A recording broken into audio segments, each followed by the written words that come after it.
चलिए दोस्त, जय हिंद। और आज मैं आपके लिए लेकर आया हूँ क्लास 12 की फिजिक्स, जो क्लास 12 का एग्जाम देने वाला है 2025 में। जो इस बार एग्जाम होने वाला है आपका, ठीक है ना, 5 फरवरी। फिजिक्स का एग्जाम 5 फरवरी का ही है ना? 5 फरवरी है या 8 फरवरी है, हमको ध्यान में नहीं है, भुला गए लोग।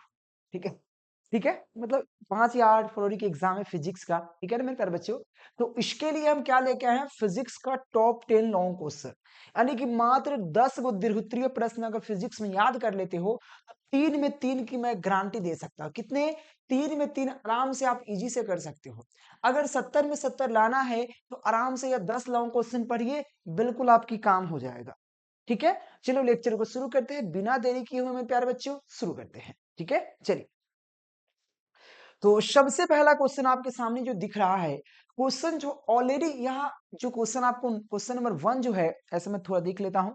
हाँ बिल्कुल, क्वेश्चन नंबर 1 जो आपको कितना बार एग्जाम में पूछा गया है, तो ध्यान देना। पहले देखो कि कितना बार पूछा गया है। यह एग्जाम में 1983, 1985, 1990, 1992, 93, 97 और 98, यह ऐसा डेट है जो आपको शायद पता ना हो। ठीक है, ऐसे मेरे पास बुक अभी अवेलेबल पड़ा हुआ है, इसमें सब कुछ डेट दिया जाता है। बिहार बोर्ड का स्पेशल बुक है ये, बिहार बोर्ड का स्पेशल बुक है, हम इसी से पढ़ाते हैं। और 2024 का जो एक क्वेश्चन किया गया था, 2024 में एक लॉन्ग क्वेश्चन में आया था, दीर्घ सॉरी दृष्टि दोष क्या है, उसकी व्याख्या करें।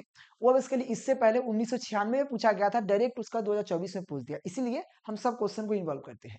इसके बाद 2002, 2011, 2013, 2014, 2015, 2016, 2018, 2020 के एग्जाम में पूछा गया है। यह तो आपको पता ही होगा।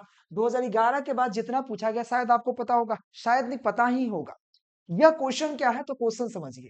क्वेश्चनवा कहता क्या है, क्वेश्चनवा थोड़ा कुछ इस प्रकार से कहता है कि हाइगेन्स के द्वितीय तरंग सिद्धांत को परिभाषित करे।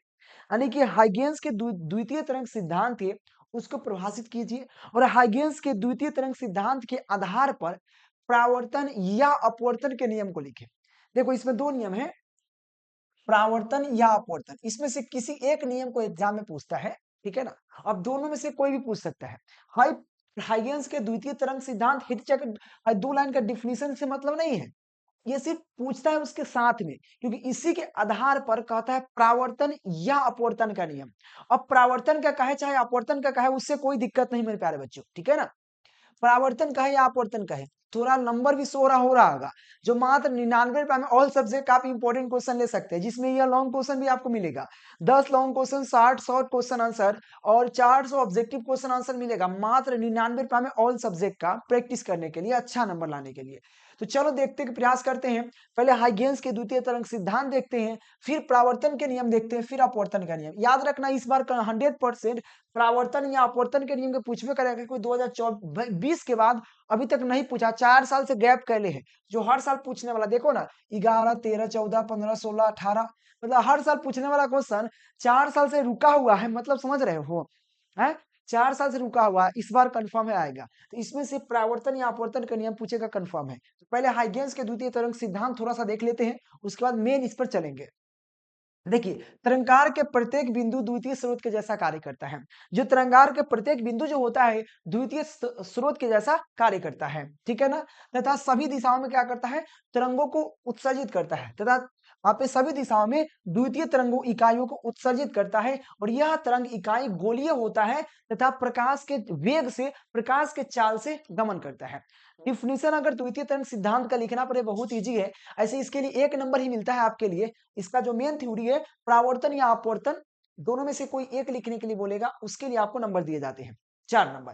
तो याद रखना, कहता है कि तरंगार के प्रत्येक बिंदु जो है द्वितीय स्रोत के जैसा कार्य करता है। क्या करता है?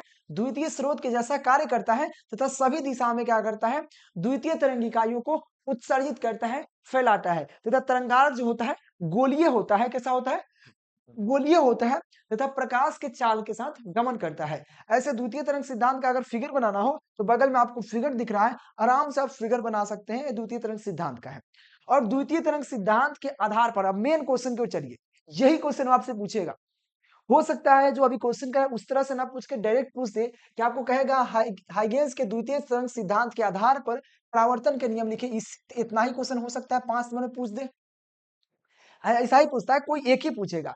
फिर इसको अगर आपको याद है तो यह लिखिए, या पूछेगा हाइगेन्स के द्वितीय तरंग सिद्धांत के आधार पर अपवर्तन के नियम लिखे, या ऑप्शन में देता है प्रावर्तन या अपवर्तन के नियम को लिखे। मतलब कोई एक लिख दीजिए, आपकी मर्जी है कि नहीं। तो आप लोग प्रावर्तन के नियम पर ज्यादा फोकस करना, क्योंकि अपवर्तन का नियम इसके बाद सेम क्वेश्चन में कहता है। यहाँ पर हाइगेन्स के सिद्धांत के आधार पर अपवर्तन का नियम, थोड़ा अपवर्तन के नियम थोड़ा सा हार्ड हो जाता है बच्चे के लिए, लोग कहते हैं, लेकिन ऐसा होता नहीं है, इजी ही है। चलिए प्रावर्तन के नियम पहले देखते हैं, प्रयास करते हैं। देखो प्रावर्तन के नियम क्या है, तो सिंपल आपको प्रावर्तन के नियम में क्या होता है, कुछ ऐसे पृष्ठ होगा जिससे प्रकाश आएगा लेकिन वापस लौट जाएगा। जैसे कि मान लिया कोई सतह है, ये कोई सतह है, इस पर प्रकाश तो आया, प्रकाश क्या रहा है, आ रहा है, ठीक है ना। प्रकाश क्या रहा है मेरे प्यारे बच्चों, इस पर आएगा। एक मिनट, थोड़ा सा हम इसको, चलिए, प्रकाश क्या है, आया, इस पे प्रकाश आया, आपतित हो रहा है, ये प्रकाश आपतित है। आपतित जब प्रकाश होगा तो क्या होगा, प्रवर्तन हो जाएगा, क्योंकि आपको पता है कि ये क्या है, आपतित प्रकाश है। मान लेते हैं हमारा जो यह क्या है, आपतित सतह है, ये कोई सतह है, इस पर कोई प्रकाश आ रहा है, इस पर प्रकाश आया, प्रकाश आया, तो यहाँ पे परावर्तन होगा। तो यह आपतित आपतित किरण है, यह अपवर्तित किरण है कि नहीं। यह आपका आपतन बिंदु बन जाएगा, आपतन बिंदु, और इसके साथ कुछ ना कुछ कोण बनेगा, कोण बनेगा ना, बिल्कुल बनेगा। तो वही कहता है यहाँ पर, मान लेंगे कि यहाँ पर देखो, धीरे धीरे समझिएगा, यहाँ पे मान लिया कि प्रावर्तन, प्रावर्तक सतह जेड जेड डैश है। मान लेंगे कोई प्रावर्तक सतह आपका जेड जेड डैश है, ठीक है ना, जो आपको नीचे दिख रहा है जेड जेड डैश है, ठीक है। चलिए, उसके बाद यहाँ पर और आगे चलिए, कहता है कि एक एक परावर्तक सतह पर एक प्रकाश की किरण आपतित होती है। परावर्तक सतह पर एक प्रकाश की किरण, देखो यहाँ पर एक आपतित हो रही है, सेम चीज यहाँ पर एक मैं आपतित कर रहा हूं, ठीक है ना, आपतित हो रही है, आपतित होती है, आपतित होती है तो परावर्तन के बाद पुनः उसी माध्यम में लौट जाती है, और परावर्तन के बाद पुनः उसी माध्यम में लौट जाती है, आपको पता है लौट जाती है।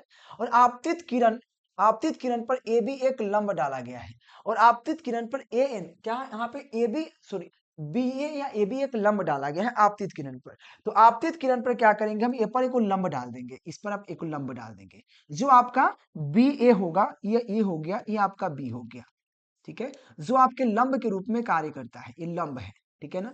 लंब है तो यह आपको याद रखना, यह आपका कोण हो जाएगा एक, यह आपका कोण हो जाएगा एक, है कि नहीं। तो यह आपका समझिए एक कोण यह, एक कोण वो हो जाएगा।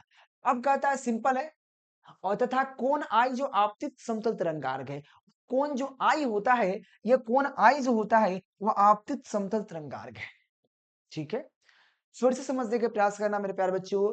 मैंने कहा कि जेड जेड डैश क्या है, एक परावर्तक सतह है जिस पर एक आपतित किरण, या जिस पर एक किरण आपतित हो रही है और परावर्तन के बाद उसी माध्यम में लौट जा रही है, जिस पर आपको ए बी क्या एक लंब डाला गया, तथा आई आपका क्या है, आपतित समतल तरंगार्ग है, यानी कि आई जो बना एक आपतित समतल तरंगार्ग बना, ठीक है ना। आपको पता है कि कौन बनाएगा, मैं फिर से इस फिगर को बनाने के प्रयास करता हूं और आपको समझाने के प्रयास करता हूं। देखो कैसे कहा, कुछ नहीं है, देखो एक समतल आपको सतह है, इसका नाम है जेड जेड डैश, ठीक है ना। इस पर एक आपतित किरण आता है, आपतित किरण आता है, और परावर्तन के बाद पुनः उसी माध्यम में लौट जाता है। ये आपतित किरण आ रहा है, यानी कि तीर इधर के माध्यम से, ये जा रहा है, इसलिए आपको तीर ऊपर के माध्यम से, ठीक है। आपतित किरण आया, इस पर हम लोग ए को एक लंब डाल देंगे, ए बी, ठीक है ना, हम एक लंब डाल देते हैं, एक लंब डाल दिया गया, जिसका नाम आपका बी और ए है, ठीक है। और इसके साथ जो कोण बना आई, ये बेसिकली आपतित समतल तरंगार्ग है, ठीक है, यही चीज इसमें लिखा हुआ है। अब क्या करेंगे, यह तरंगार्ग द्वितीय स्रोत के जैसा कार्य करता है तथा सभी दिशाओं में क्या करता है, द्वितीय तरंग इकाइयों को फैलाता है। यह जो तरंग इकाई है, यह आप क्या किसके तरह कार्य करता है मेरे प्यारे बच्चों, ये बेसिकली द्वितीय स्रोत के जैसा कार्य करता है, और सभी दिशाओं में क्या करता है, जो तरंगार्ग को फैलाता है और उत्सर्जित करता है, क्या करता है, द्वितीय तरंग इकाइयों को फैलाता है। आगे चलते हैं, अब ए को केंद्र मानकर, हमारा ए जो आपके सामने दिख रहा है, ये आपका, इसको केंद्र मान लेंगे, इसको हम केंद्र मान लेते हैं, और केंद्र मानकर एक चाप खींचेंगे, क्या करेंगे, बी डैश ए बी को त्रिज्या मानकर, ए बी डैश को त्रिज्या मानकर, समझिएगा।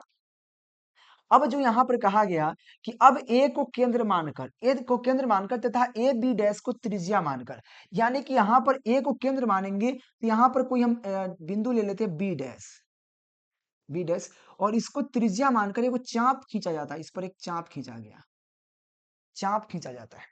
वही कहा गया आपको ए को केंद्र मानकर, ए बी डैश को त्रिज्या मानकर बिंदु बी पर एक चाप खींचा जाता है, चाप खींचा जाता है, तथा ए डैश से चाप पर एक स्पर्श ज्या ए डैश बी डैश खींचा गया। देखो अब क्या करेंगे मेरे प्यारे बच्चों, सिंपल समझिए। अब क्या करेंगे, वो ए डैश बी डैश को मिला देंगे, और मान लेते हैं ये आपका ए डैश है, ए डैश है, और इसको क्या किए, मिला लिए, क्या किए हैं, इसको मिला दिए हैं इस चाप पर। ये जो चाप खींचा गया है, इस चाप पर क्या करते हैं हम लोग, इस चाप खींचा गया है, ठीक है ना, ये चाप खींचा गया, ये चाप खींचा जो गया है इस पर, ये बी डैश है, ए और बी का एक त्रिज्या मान लेते हैं, इस प्रकार से गोला बन जाएगा, है कि नहीं। चलिए, तो इस प्रकार से गोला बन गया जो आपके सामने यहाँ भी दिख रहा है।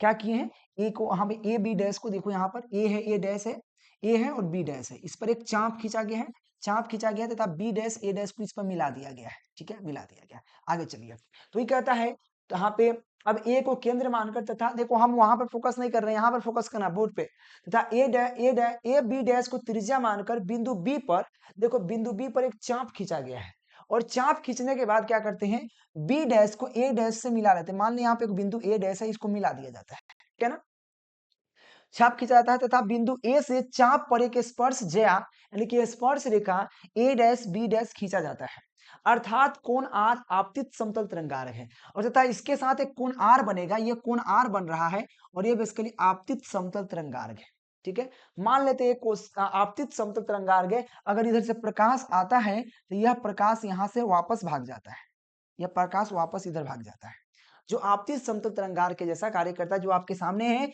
ये बी डैश ए डैश जो आपका है आपतित समतल तरंगार्घ के रूप में, अगर यहाँ पे स्पर्श रेखा खींचा गया, यहाँ पर देखिए स्पर्श रेखा खींचा जाता है तो इधर भाग जाता है, ठीक है, और इसके साथ एक कोण बनाता है आर, जो आपको क्या है मेरे प्यारे बच्चों, अपवर्तित, यहाँ पे परावर्तित या अपवर्तित, यहाँ पर आपतित होगा तो परावर्तित होगा ही, तो परावर्तित समतल तरंगार्घ है। और आपको पता है आई और आर क्या है, आई आपका आपतित किरण है और आर आपका परावर्तित किरण है, सॉरी परावर्तन कोण है, ठीक है ना, आपतन कोण परावर्तन कोण। आपको जो आई यहाँ पर था, आई या आपतित क्या है, आपतित समतल तरंगार्घ यानी कि आपतन कोण है, और यह आपको आर जो है आपको परावर्तित समतल तरंगार्घ यानी कि परावर्तन कोण है, ठीक है ना। चलिए यहां तक समझ में आया, आगे चलिए, जितना समय द्वितीय तरंग इकाइयों को ए से बी डैश तक जाने में लगता है, यानी कि सीधा समझ लीजिए, जितना समय ए से बी डैश तक जाने में लगेगा, सेम आपको ए से ए डैश तक जाने में लगता है। फिर समझिएगा, मैंने कहा चूंकि जितने समय आपतित समतल तरंगार्घ को इकाइयों की बिंदु ए से ए डैश तक, ए से ए डैश तक, यानी कि ए से ए डैश तक जितना समय यहां से यहां तक जाने में लग रहा है, ठीक उतना ही समय अब लगती है, ठीक उतना ही समय बी से बी डैश तक, यानी कि यह बी से जो आपको यहाँ पर बिंदु बी है, यह आपका बिंदु बी होता है, इस बिंदु बी से इस बी डैश तक जाने में लगता है, यानी कि सीधा यहां पर समझ लीजिए, आपको समझ में आएगा। मैंने कहा जितना समय इस ए डैश तक जाने में लग रहा है, ठीक उतना ही समय यह बी से इस बी डैश तक जाने में लग रहा है, ठीक है ना, लग रहा है। तो आने के आपको पता है कि अगर दो इसमें त्रिभुज बन रहा है, दो त्रिभुज कौन कौन मैं बताता हूं, देखो, तो चूंकि क्या होगा, इतना यह आपस में दोनों में बराबर होगा, यानी कि जितना समय यहां से यहां तक और यहां से यहां तक लग रहा है, आई मीन क्या होगा, ए बी डैश या बी ए डैश, क्या होगा यहाँ पे बी ए डैश, समझ में आएगा। आप देखिए, अगर आप सीधा समझिए, अगर कोई बिंदु ए से ए डैश तक जाने में और बी से बी डैश जाने में समान समान समय लग रहा है, यानी कि उसके विकर्ण बराबर है, यानी कि ए बी डैश के जो खींचा गया है, ए बी डैश जो होगा बी ए डैश के बराबर होगा, यहाँ पे ए बी डैश के बराबर होगा, ए बी डैश के बराबर बी ए डैश होगा, यानी कि आपस में यह और यह आपस में बराबर होगा, यह और यह आपस में बराबर होगा, यह आपस में बराबर होगा, ठीक है। वही लिखा हुआ है B A dash A B dash, या आप ऐसे भी लिख सकते हैं A B dash B A dash, ऐसे भी लिख सकते हैं, यानी कि यह और यह आपस में, यह यहां से यहां में यहां से यहां से यहां से यहां पे आपस में बराबर होगा, क्योंकि ए से बी डैश, ए से ए डैश और बी से बी डैश तक जाने में समय बराबर लग रहा है, इसलिए आपको क्या होगा, यह आपस में एक दूसरे के बराबर होगा। यह सबसे पहला पॉइंट है, ठीक है। आगे चलिए, अब देखो इसमें दो त्रिभुज आपको बन रहा होगा, दो तीन त्रिभुज लेते हैं, देखिए त्रिभुज कौन सा लेंगे, एक आपको त्रिभुज है बी ए डैश, क्या है मेरे प्यारे बच्चों, आपको यह बी है, आपको देखिए बी ए डैश, मतलब समझिए यहां पर एक त्रिभुज बना, एक यह त्रिभुज बन रहा है, यानी कि आपको एक त्रिभुज बन रहा है जिससे हम लोग यह लेंगे बी ए डैश, ठीक है, ये त्रिभुज बना, क्या बना, आपको B A dash, B A dash है, चलिए तो बी ए डैश तथा एक और त्रिभुज बन रहा है, आपको एक त्रिभुज बन रहा है B dash A dash B, एक यह त्रिभुज बन रहा है, दो त्रिभुज, दोनों त्रिभुज में से ए और ए डैश दोनों में कॉमनिस्ट है, यानी कि कॉमन भुजा है, तो क्या लिखेंगे यहाँ पे, common side, A dash equal to A dash क्या है, कॉमन साइड है, ये दोनों त्रिभुज में आपको नजर आ रहा होगा, क्योंकि ये दोनों त्रिभुज में चाहे आपको ए बी ए डैश की बात करें, चाहे B A dash B B dash A dash ए की बात करें, दोनों में आपको क्या है, ये दोनों त्रिभुज में आपको त्रिभुज बता दें, एक त्रिभुज आपको यह है, एक त्रिभुज आपका यह है और एक त्रिभुज आपका यह है, इस दोनों त्रिभुज में आपको यह भुजा जरूर है कम्युनिस्ट, ठीक है ना, यानी कि कॉमन भुजा है, कम्युनिस्ट नहीं कॉमन भुजा। उसके बाद देखो आपको सिंपल बता दे, यह लंब खींचा गया है, आपको बता देखो यहाँ पर यह जो त्रिभुज है, इसमें यह त्रिभुज आपको समझ में आ रहा होगा, यह वाला त्रिभुज, इस त्रिभुज में आपको पता है कि ए बी डैश लंब खींचा, यानी कि लंब मतलब होता है 90 डिग्री, यानी कि यहाँ पर जो बी कोण बन रहा है, यानी कि यहाँ पे कौन कौन बनेगा, ए बी ए डैश, तो क्या बना A B A dash, A B A dash equal to जो होगा, यहाँ पर भी आपको लंब खींचा गया स्पोर्ट से, यानी कि 90 डिग्री कौन बनाएगा, तो क्या लिखोगे A B dash A dash, A B dash A dash क्या होगा, 90 डिग्री के बराबर होगा, क्योंकि 90 डिग्री है, तो यह आपको क्या होगा 90 डिग्री। और किसी भी एक त्रिभुज में अगर दो भुजा अगर एक कोण बराबर हो तो वो क्या होता है, यहाँ पे सर्वांगसम होता है त्रिभुज, कौन होता है, सर्वांगसम त्रिभुज होता है, यानी कि आपस में सब कुछ उसका बराबर होता है।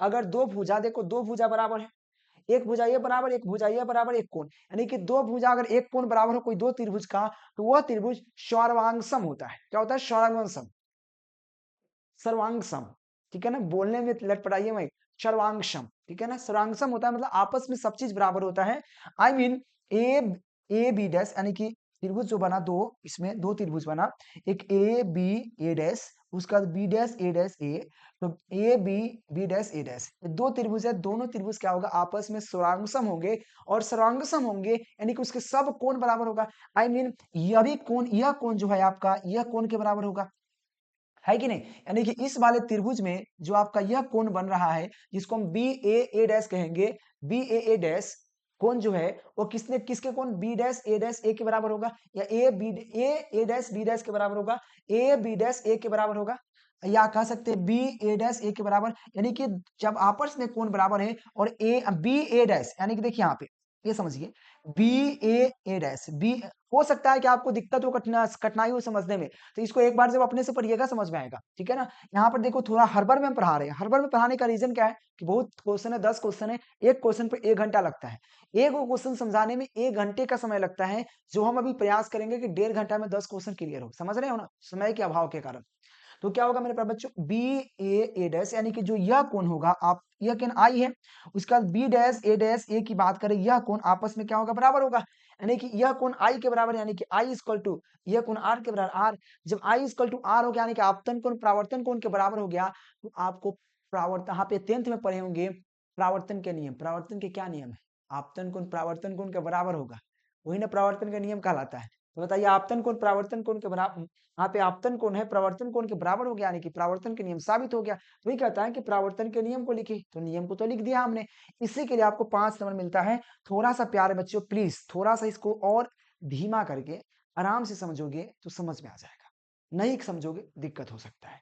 हम प्रयास किए, लेकिन देखो होता क्या है, जो क्वेश्चन को हमको 1 घंटा में समझाना चाहिए, क्योंकि 1 घंटा नॉर्मली लगता है, इससे कम में नहीं होता है नॉर्मली, ठीक है ना, जो क्वेश्चन को 1 घंटा में समझाना चाहिए वो क्वेश्चन को हम 10 मिनट में समझाएंगे, तो यही हो सकता है कि आपको समझ न आए, हो सकता है ऐसा, फिर भी हम प्रयास पूरा किए हैं। देखो अपवर्तन का नियम भी वही है, अपवर्तन के नियम में क्या करता है भाई, क्वेश्चन से में परावर्तन था, यहाँ अपवर्तन है, अपवर्तन में क्या होता है, कोई सतह होता है, इस सतह से आपतित किरण तो आता है, लेकिन वो यहाँ पे परावर्तित नहीं होता है, वो अपवर्तन हो जाता है, यानी कि आर पार चला जाता है। यानी कि यह आपतित किरण होगा तो यह आपको अपवर्तित किरण होगा, यानी कि वापस आर पर चल जाता है। और इसको मान लेते हैं जेड, जेड जेड का क्या है, कोई अपवर्तक सतह है। तो क्या कहेंगे यहाँ पर, मान लिया कि अपवर्तक सतह जेड जेड जेड डैश पर विचार किया जाए, जिसके लिए आपको मान ले ऊपर वाला म्यू1 माध्यम है और नीचे वाला म्यू2 माध्यम है, क्योंकि दो माध्यम होगा, क्योंकि जब कोई सतह रखेंगे तो एक ऊपर कोई दूसरा माध्यम, एक नीचे कोई दूसरा माध्यम, दो माध्यम होगा। वही कहा, मान लिया कि आप यहाँ पे अपवर्तक सतह जेड जेड डैश पर विचार किया जाए, जो म्यू1 तथा म्यू2 अपवर्तनांक वाले दो माध्यमों को अलग करता है। अब जो मान ले यहाँ पर जो आपको ये सतह है, इस दो माध्यम को अलग करता है। जैसे कि शीशा का चीज लगाया जाता है तो आगे पानी रहता है तो पीछे हवा रहता है, लेकिन दो माध्यम को अलग करता है। तो यहाँ पर कोई आपको सतह है, अपवर्तक सतह जेड जेड डैश, इसकी अपवर्तनांक म्यू1 है तो इसकी अपवर्तनांक म्यू2 है। हो सकता है उधर हवा हो नीचे पानी हो सकता है ऊपर हवा हो नीचे आपको ग्लास हो, मतलब कुछ भी हो सकता है। और इस पर कोई आपतित किरण आ रहा है, आपतित किरण आएगा तो परावर्तित नहीं होगा, अपवर्तन होगा, यानी कि इधर भागेगा, है कि नहीं।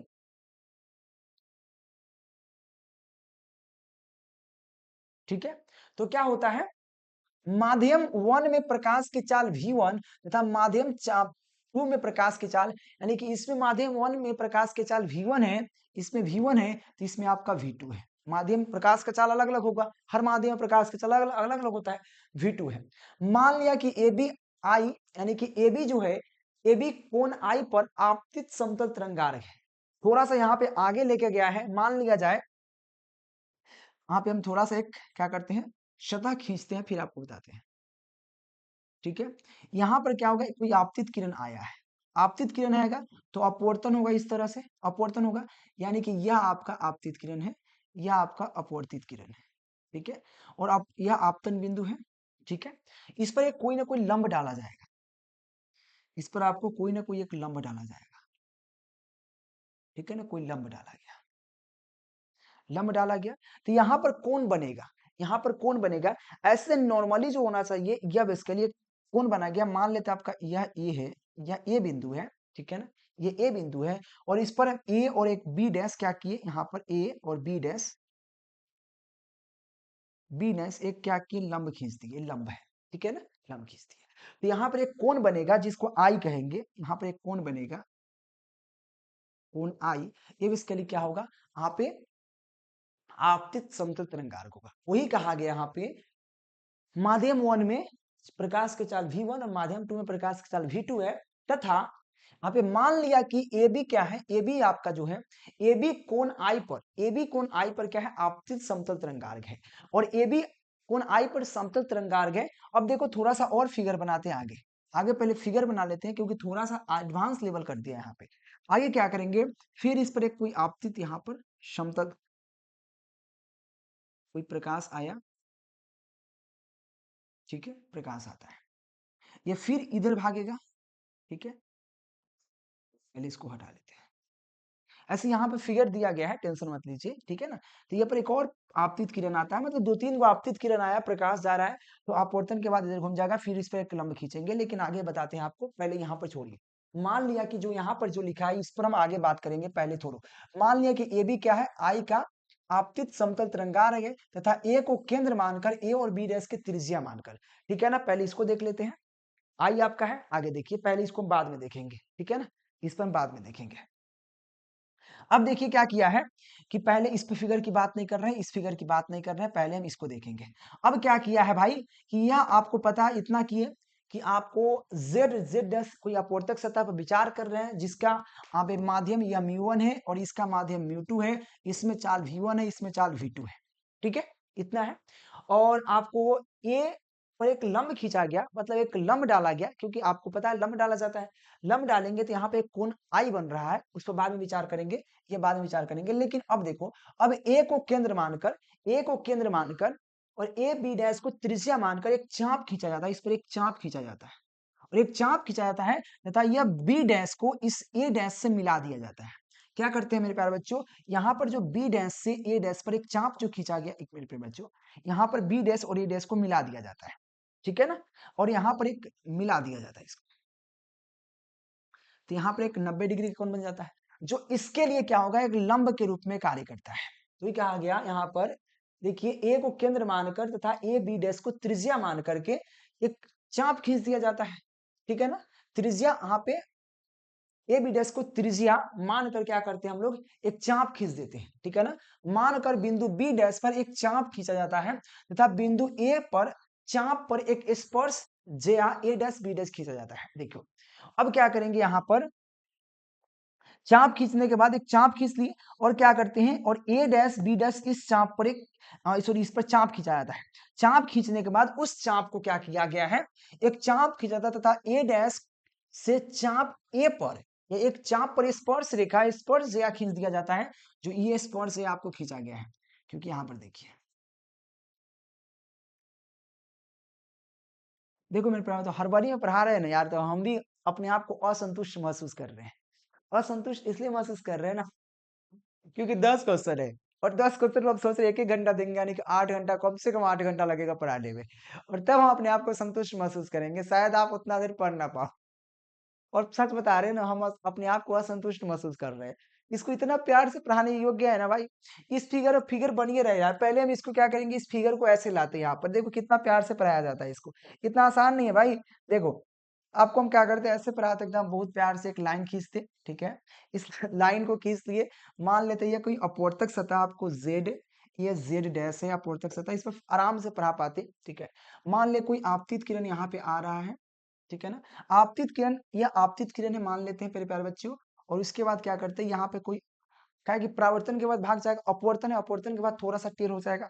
फिर क्या करेंगे, यहाँ पे स्केल लेते हैं हम। देखो अच्छे से पढ़ाने का मतलब हुआ एकदम बहुत प्यार से, एकदम बहुत प्यार से। इसको फिगरे तो मेन है भाई, फिगरे तो मेन है, ठीक है। इस पर आराम से को हम लंब खींचते, ठीक है ना, इस पर आराम से को हम लंब खींचते,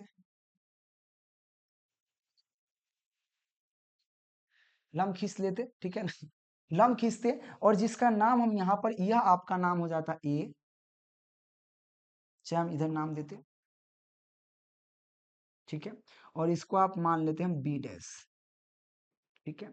उसके बाद इस पर कहते हैं हम कि आपको यहाँ पर ये क्या है, लंब खींचा गया है। लंब की पर ये क्या करेंगे, बी डैश पर एक चाप खींचेंगे। चाप क्यों, ए बी डैश को त्रिज्या मान लेंगे, ए बी डैश को त्रिज्या मान लेंगे, ए को केंद्र मानकर यहाँ पर एक हम स्केल रख के क्या करेंगे, हम चाप खींच देंगे। ऐसे नहीं है, यहाँ पर एक यहाँ पर ऐसे रख के चाप खींच देंगे। तो चाप खींचेंगे तो ऐसे खींचाएगा ये चाप, और इस चाप पर क्या करेंगे, इस चाप पर ए बी डैश एक स्पर्श ज्या खींच देंगे। कैसे, देखिए क्या करेंगे मेरे प्यारे बच्चों, इस चाप पर हम ए एक बी डैश क्या करेंगे, हम यहाँ पर एक यदि खींच देंगे, लाइन खींच देंगे, जिसको हम क्या कहेंगे, हम इस चाप पर क्या होगा मेरे प्यारे बच्चों, एक मिनट समझिएगा। चलिए, तो इस बी डैश पर, ये बी डैश पर यहाँ पर एक ए डैश है, इस ए डैश पर क्या किए, एक यहाँ पे स्पर्श ज्या खींच दिए, स्पर्श ज्या खींच दिए। और अगर इस पर कोई आपतित किरण आएगा तो यह अभिलंब के रूप में कार्य करेगा। क्या करेगा, अगर बाई देखिए इस पर कोई आपतित किरण आ रहा है, ठीक है ना, आपतित किरण आ तो ऐसे जाएगा, तो यह अभिलंब के रूप में कार्य करेगा, ठीक है ना, अभिलंब के रूप में। आगे मैं बताऊंगा, टेंशन। इतना हो गया, इतना हो गया। तो यह आपका ए है, ये आपका बी डैश है, ये आपका ए डैश है। आगे चलिए, अब यहाँ पर क्या कहता है, ये उसी फिगर को, सेम फिगर है, सब कुछ सेम है, लेकिन यहाँ पर क्या किया गया है, हम और अच्छा समझाने के प्रयास कर रहे हैं, लेकिन समय लगेगा, याद रखना। तो यहाँ पर क्या किए, इसको तो भाग में रख रहे हैं। हाँ, ए को केंद्र मानकर, ए बी डैश को त्रिज्या मान करके बी डैश पर एक स्पर्श ज्या खींचते हैं, बी डैश पे स्पर्श ज्या खींचे तथा बिंदु ए डैश से चाप, बिंदु ए डैश से चाप पर एक स्पर्श क्या है, चाप पर एक स्पर्श ज्या ए डैश बी डैश को खींचा जाता है। अर्थात ए डैश बी डैश कोण आर का आपतित समतल तरंगार्घ है। और यहाँ पर एक क्या हो जाता है मेरे प्यारे बच्चों, यहाँ पर कोण एक आर बनेगा। देखो कैसे, देखो आपको बताता हूँ।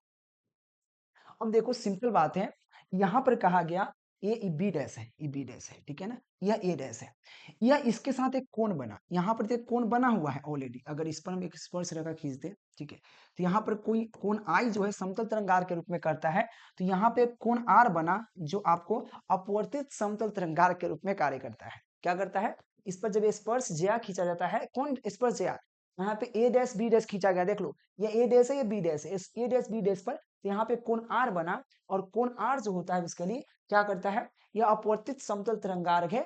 यह कहा गया यहाँ पर देखो, अपवर्तित समतल तरंगार्घ कोण आर, यहाँ पे ए डैश बी डैश पर बनता है, अपवर्तित समतल तरंगार्घ बनता है। ठीक है, आगे चलिए, चलिए आगे बढ़ते हैं।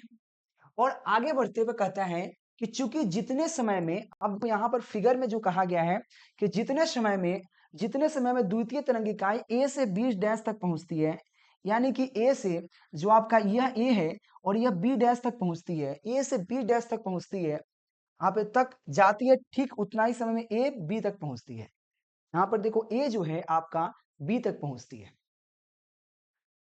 यहाँ पर थोड़ा सा, चूंकि जितने समय में द्वितीय तरंग इकाई बिंदु ए से ए डैश तक जाती है, बिंदु ए से, यहाँ पे बिंदु ए से ए डैश तक जाती है ना, अच्छा, बिंदु ए से बी डैश तक जाती है, ठीक उतना ही समय में ए डैश बी तक जाती है, यानी कि जो ए डैश आपका यह है वो ठीक उतना ही समय में यहां से यहां तक जाती है।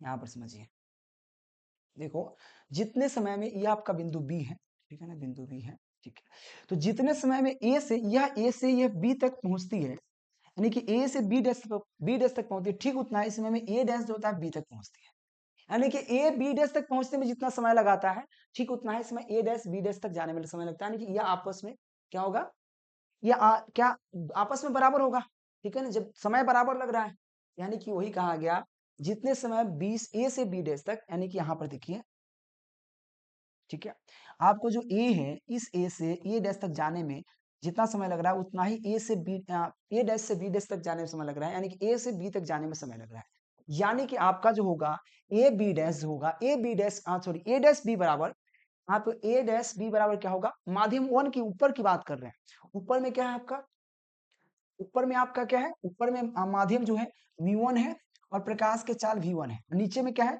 म्यू2 है, तो प्रकाश के चाल v2 है कि नहीं, तो आपका सबसे ऊपर के लिए क्या है, ए डैश बी की बात करेंगे, ए डैश बी बराबर क्या होगा मेरे प्यारे बच्चों, तो यहाँ पे लिखेंगे ए डैश बी बराबर v1t, v1 क्या है, प्रकाश की चाल है, t क्या है, समय, लगा समय, जितना समय लगेगा जाने में, कहा गया ना भाई, ए से बी तक जाने में जितना समय लगेगा, तो उसकी चाल आपका v1 है, उसकी समय t है, यानी कि v1 t हो जाएगा, तो ये आपको उसकी प्रकाश की चाल हो गया, ठीक है, तो यह फर्स्ट है। उसके बाद आपको नीचे की बात करें तो ए से बी डैश तक जाने में कितना समय लग रहा है, टी समय लगेगा, टी समय लगेगा ना, क्योंकि बराबर समय ऊपर जितना नीचे ऊपर जितना लग रहा है जितना नीचे लग रहा है, नहीं कि समय बराबर, यानी कि बराबर समय उतना ही रहेगा, ऊपर टी है तो नीचे भी टी, लेकिन नीचे प्रकाश की चाल v2, तो क्या लिखेंगे यहाँ पे, ए बी डैश में क्या होगा, v2t हो जाएगा, क्योंकि समय दोनों में बराबर रहेगा लेकिन चाल अलग अलग है, ठीक है, आगे हो गया, समझिए। आगे चलते हैं मेरे प्यारे बच्चे, इसमें दो त्रिभुज है, इसमें दो त्रिभुज, एक त्रिभुज है ए बी ए डैश, क्या है, ए बी ए डैश, यानी कि ऊपर में एक त्रिभुज है, आप समझिएगा यहाँ पर ऊपर में एक त्रिभुज है ए बी ए डैश, क्योंकि यह आपका ए डैश आपका वैल्यू है, यह आपका ए डैश है, यहाँ से यहाँ पर लिखा हुआ है ऐसे, ठीक है, चलिए, तो क्या होगा, एक त्रिभुज है ए बी ए डैश, एक त्रिभुज है आपका A B dash A dash, है कि नहीं, तो एक त्रिभुज क्या होगा, यहाँ पर आपको यहाँ पर त्रिभुज सीधा दिया गया है, एक त्रिभुज आपका है, आपको ए बी ए डैश, इसमें भी आप देख सकते हैं क्या है, ए बी ए डैश, एक त्रिभुज है A B dash A dash, A B dash A dash, एक त्रिभुज है यहाँ पे, है कि नहीं, दो त्रिभुज है, दोनों त्रिभुज में आपको एक चीज तो कॉमन है भाई, क्या आपको ए डैश क्या है, आपस में कम्युनिस्ट, आप सॉरी क्या है, कॉमन साइड है, कॉमन भुजा है, यानी कि उभयनिष्ठ भुजा कहते हैं, तो क्या होगा मेरे प्यारे बच्चों, तो ये तो आपको है ही, साथ में देखो, क्योंकि आपको यहाँ पर बता दे, प्रावर्तन के नियम नहीं, प्रावर्तन नहीं, अपवर्तन पढ़ रहे हैं, तो अपवर्तन में क्या करते हैं आपको पता है, अपवर्तन में जो अपवर्तन के दूसर का नियम होता है उसको स्नेल का नियम कहते हैं, स्नेल के नियम क्या कहता है कि दो माध्यम को अपवर्तनांक का जो अनुपात होता है sine I upon sine R के बराबर होता है, यही तो कहता है स्नेल का नियम, क्योंकि आपने 10th में पढ़ा होगा प्रावर्तन के द्वितीय नियम को स्नेल का नियम कहा जाता है, तो क्या हो जाएगा, sine I upon sine R बराबर जो हो जाएगा, sine I upon sine R क्या हो जाएगा, आपको ऊपर देखे ना, ऊपर की बात कर रहा था, ए डैश बी अपॉन ए डैश, यानी कि ए डैश बी क्या है, तो आपको ए डैश बी जो होगा यह भुजा है, ए डैश बी जो है, ए डैश बी, ठीक है ना, ए डैश बी है ना, ए डैश सॉरी ए डैश बी ना है, अरे यार ए डैश बी यहाँ पे ना है, ए डैश बी ऊपर में है, ए डैश बी जो होगा किसके बराबर होगा यहाँ पर और बटा क्या होगा ए डैश होगा, नीचे वाला होगा ए डैश, ये वाला ए डैश ऊपर में, क्योंकि ऊपर की बात कर रहे हैं, म्यू वन की बात कर रहे हैं, ठीक है ना।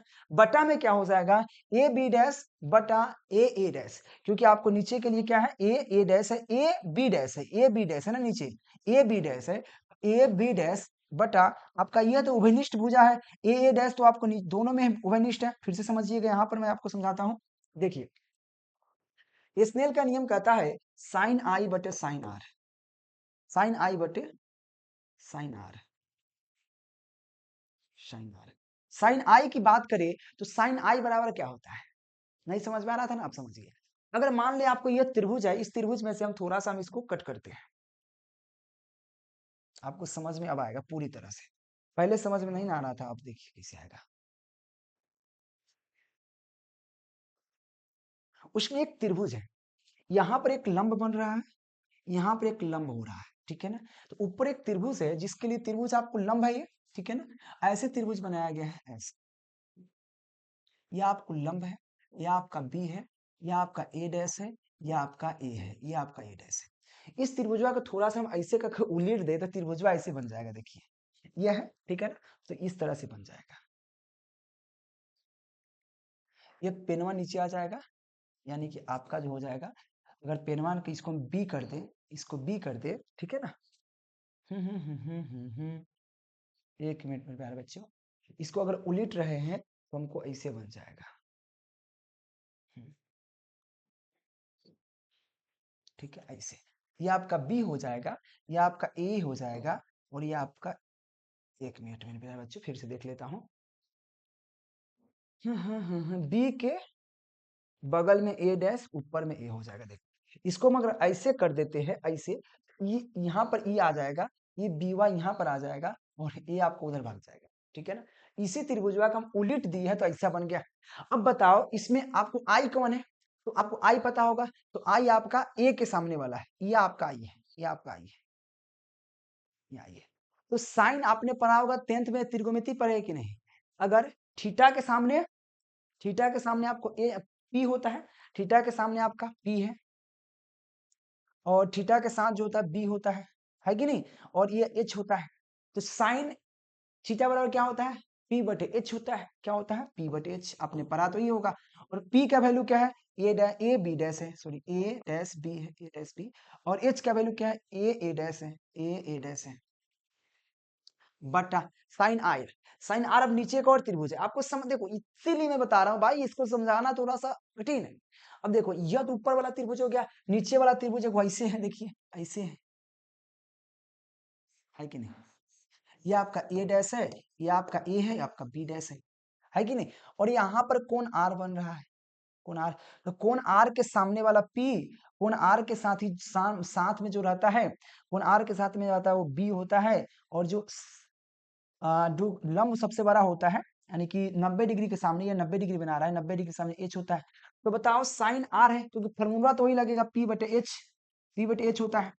पी कौन है आर के सामने वाला पी, यानी कि ए बी डैश, तो क्या होगा यहाँ पे ए बी डैश, अपॉन क्या होगा एच कौन है ए डैश, यहाँ पे ए डैश है, ए डैश है, ठीक है ना। तो क्या होगा ए डैश, वही चीज वाना यहाँ पर लिखे यार, क्या बताऊं आपको, वही चीज वाना लिखे यहाँ पर, क्या होगा साइन आई बराबर, तो साइन आई देखो आई यहाँ पे है, तो आई के सामने वाला क्या होगा पी होगा, सामने वाला पी, इसके साथ ही कोण के सामने वाला सबसे बड़का भुजा होता है एच होगा, है कि नहीं। तो क्या होगा आपको P बटे एच, तो P क्या है P है ए डैश बी अपॉन आपको ए डैश, ए डैश उसका एच हो गया, नीचे साइन आर है, सूत्रवा तो वही लगेगा, लेकिन सूत्रवा तो वही लगेगा ना, भले यहाँ पर अंक चेंज हो जाएगा। तो यहाँ पे साइन आर की बात कर रहे हैं, साइन आर क्या होगा हाई है, साइन आर के सामने आपका P हो जाएगा, और साइन आर के साथ B रहता है, सॉरी कोण 90 डिग्री के सामने, 90 डिग्री के सामने एच होता है, और साथ में जो रहता है बी रहता है। तो साइन आर बराबर क्या होगा पी बटे एच, पी क्या है ए बी डैश है, तो आपको क्या है ए बी डैश लिखेंगे, और एच क्या है ए डैश है। अब देखो दोनों में ए डैश है, यानी कि यह से यह कटेगा, कटेगा तो क्या बचेगा a dash b upon a B dash बचेगा, है कि नहीं। और ए डैश बी का वैल्यू आपको यहाँ पर दिया गया है, और आपको ए बी डैश का वैल्यू दे रखा है, यानी कि साइन आई बटे साइन आर का हो जाएगा, साइन आई का वैल्यू क्या होगा V1, टी, क्योंकि इसका वैल्यू आपको यहाँ पर दे रखा है तो यहाँ पर डाल दिए, ठीक है ना आपको, और इसका वैल्यू आपको यहाँ पर दे रखा है, यानी कि यहाँ पे V2T हो जाएगा। क्या करेंगे, टी से टी कट जाएगा, V1/V2 बच जाएगा, और V1/V2 क्या है, कांस्टेंट है, ठीक है ना, कांस्टेंट है, और कांस्टेंट के लिए हम क्या करते हैं यहाँ पे μ1/μ2 डाल सकते हैं, सॉरी μ2/μ होगा ना, तो कांस्टेंट के लिए आप यहाँ पे म्यू डाल सकते हैं, तो sine I upon sine R mu के बराबर हो गया, किसी अपूर्णांक के बराबर हो गया, तो स्नेल का नियम यही ना कहता है, sine I upon sine R होता है किसी आपको अपूर्णांक के बराबर हो, उसे स्नेल का नियम कहते हैं, और स्नेल का नियम ही परावर्तन अपवर्तन का दूसरा का नियम होता है, और अपवर्तन का नियम ही बोल तो रहा था। देखो थोड़ा सा हार्ड है, थोड़ा सा बड़ा है, देखो अब इसी को समझाने में हमको कितना समय लग गया भाई, देखो 40 मिनट खत्म हो चुका है, कितने मिनट, 40 मिनट, सोच लो भाई कि कितना समय लगेगा, आसान नहीं है भाई, कितना हो हम धीरे धीरे समझाएं, लेकिन फिर भी आसान नहीं है, आसान है ही नहीं भाई, इतना आसान नहीं होता है, 10 लॉन्ग क्वेश्चन है ना भाई। आगे चलिए, अगला क्वेश्चन आपको कहता है, यह याद रहे, यह आपको सिर्फ एक क्वेश्चन था, यह आपको सिर्फ एक क्वेश्चन था, लेकिन इसमें एक क्वेश्चन में भी दो क्वेश्चन छुपा रहता है। आपसे पूछता है प्रावर्तन या अपवर्तन, कोई एक ही पूछेगा, ध्यान रखना, दोनों में नहीं पूछता, दोनों नहीं पूछेगा साथ में, कोई एक ही पूछेगा, और दोनों पूछेगा तो या लगा देगा, कोई आप लिख सकते हैं, ठीक है। अगले क्वेश्चन देखिए, ऊर्जा पट्टी क्या है, इसकी सहायता से चालक, कुचालक तथा अर्धचालक को प्रभाषित करें। देखो मेरे दोस्त, ऊर्जा पट्टी की बात करें, ऊर्जा पट्टी के आधार पर चालक, कुचालक, अचालक को डिफिनेशन खूब पूछता है, और ये क्वेश्चन 2002, 2007, 2010, 2013, 2018 के एग्जाम में पूछा गया है। तो चलिए ऊर्जा बैंड क्या है, तो सबसे पहले ऊर्जा बैंड समझते हैं। देखिए, परमाणु के इलेक्ट्रॉन नाभिक के चारों ओर अलग अलग कक्षाओं में चक्कर काटते हैं। जो परमाणु में जो इलेक्ट्रॉन होता है, वो परमाणु के चारों ओर अलग अलग कक्षाओं में चक्कर काटती है, तथा प्रत्येक कक्षा की अलग अलग एक निश्चित ऊर्जा होती है, जिसे एनर्जी लेवल कहते हैं। सिंपल बात है कि जो आपको परमाणु होता है, ये परमाणु के चारों ओर क्या कहते हैं, इलेक्ट्रॉन चक्कर काटता है, और इलेक्ट्रॉन जो चक्कर काटता है मेरे प्यारे बच्चों, चक्कर काटते हैं, वो प्रत्येक कक्षा के लिए, और अपने अपने कक्षा में चक्कर काटता है, अपने अपने कक्षा मतलब रूम होता है, उस रूम में चक्कर काटता है, और अपना अपना कक्षा का अलग अलग ऊर्जा होता है, एनर्जी होता है, और उसी को एनर्जी लेवल कहते हैं, ठीक है ना। यह हो गया एनर्जी लेवल, या ऊर्जा बैंड भी कह सकता है, ऊर्जा बैंड भी कह सकते हैं।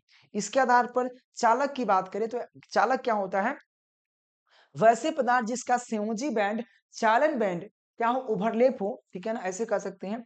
वैसे पदार्थ जिसका संयोजी बैंड चालन बैंड क्या हो, आंशिक रूप से भरा हो, या आंशिक नहीं पूर्ण रूप से भरा हो, यहाँ पे पूर्ण रूप से भरा हो, पूर्ण रूप से भरा हो, या ओवरलैप हो, उसे हम लोग चालक कहते हैं। सिंपल बात है, जब चालन बैंड और संयोजी बैंड आपस में पूर्ण रूप से भरे होते हैं, आई मीन ओवरलैप होते हैं, तो उसे चालक कहते हैं। तो चालक का डिफिनेशन ही चाहिए, ये थोड़ा सा पढ़ाने में आसान है, क्योंकि थ्योरेटिकल क्वेश्चन है।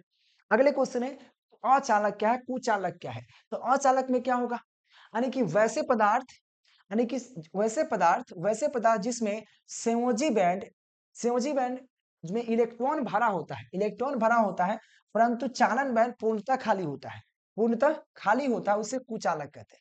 या डिफिनेशन एक और तरह से लिख सकते हैं कि संयोजी बैंड तथा चालन बैंड के बीच बैंड गैप यानी कि ऊर्जा बैंड का मान बहुत अधिक होता है, यानी कि उसके बीच में बैंड गैप जो होता है बहुत ज्यादा होता है, यानी कि संयोजी बैंड और चालन बैंड के बीच जो बैंड गैप होता है बहुत ज्यादा होता है, तो इसके अचालक होगा। और जब बैंड गैप ज्यादा होगा तो यानी कि इलेक्ट्रॉन फॉलो नहीं कर पाएगा तो अचालक। तो अचालक क्या है, यानी कि वैसे पदार्थ जिसमें संयोजी बैंड और चालन बैंड के बीच जो ऊर्जा अंतराल होता है वो काफी अधिक होता है, बहुत ज्यादा होता है, और इसे हम कुचालक कहते हैं। क्या कहते हैं मेरे प्यारे बच्चों, कुचालक कहते हैं, है कि नहीं। तो समझ में आ गया ये क्या है। अब इसका अर्धचालक की बात कर लेते हैं। अर्धचालक देखिए, अर्धचालक वैसे पदार्थ है जो कभी चालक कभी कुचालक के भांति व्यवहार करेगा। तो सिंपल क्या होगा, यहाँ पे कहोगे वैसे पदार्थ जिसमें संयोजी बैंड और चालन बैंड के बीच सूक्ष्म ऊर्जा अंतराल हो, मतलब बहुत कम ऊर्जा अंतराल हो। कभी वो सट सकता है, कभी हट सकता है, कभी सटेगा कब हटेगा, और ये डिपेंड किस पे करता है, कब सट रहा है कब हट रहा है, टेम्परेचर पे। वही बता दो, समझ में आ जाएगा। याद रखना, वैसे पदार्थ जिसमें संयोजी बैंड और चालन बैंड के बीच सूक्ष्म ऊर्जा अंतराल हो, मतलब बहुत कम ऊर्जा अंतराल हो, और चालक कहलाता है। ये अगर उससे यदि टेम्परेचर शून्य होता है, अगर तापक्रम शून्य होता है, तो इलेक्ट्रॉन चालन बैंड से संयोजी बैंड में नहीं जा पाता है। क्या करता है भाई, देखो सीधा आपको समझ में आएगा, जब पदार्थ देखिए वैसा पदार्थ जिसमें संयोजी बैंड और चालन बैंड के बीच सूक्ष्म ऊर्जा अंतराल हो, बहुत कम ऊर्जा अंतराल हो, अर्धचालक कहलाएगा। अगर टेम्परेचर शून्य होगा, अगर टेम्परेचर शून्य होगा तो इलेक्ट्रॉन जो होता है वो चालन बैंड से संयोजी बैंड में नहीं जा पाता है और नहीं जा पाएगा, जिससे यह कुचालक की भांति व्यवहार करेगा। अगर टेम्परेचर बढ़ाते हैं, अगर यहाँ पर व्यवहार करता है, यदि तापक्रम बढ़ाते हैं, क्या करें, बढ़ाते हैं, तो इलेक्ट्रॉन जो होगा चालन बैंड से संयोजी बैंड में चला जाएगा और बेसिकली चालक की भांति व्यवहार करेगा। तो ये आपको तीनों का डिफिनेशन क्लियर है, तीनों आपको एक साथ पूछेगा 5 नंबर के लिए। ठीक है, आगे चलिए। ये दूसरा का क्वेश्चन खत्म, 2 नंबर, ये दूसरा का क्वेश्चन था। तीसरा का क्वेश्चन में है लेंस मेकर फार्मूला। ऐसे लेंस मेकर फार्मूला आपको ऑलरेडी पढ़ा चुके हैं, लेकिन आपको टॉप 10 क्वेश्चन में लाए हैं तो पढ़ाएंगे।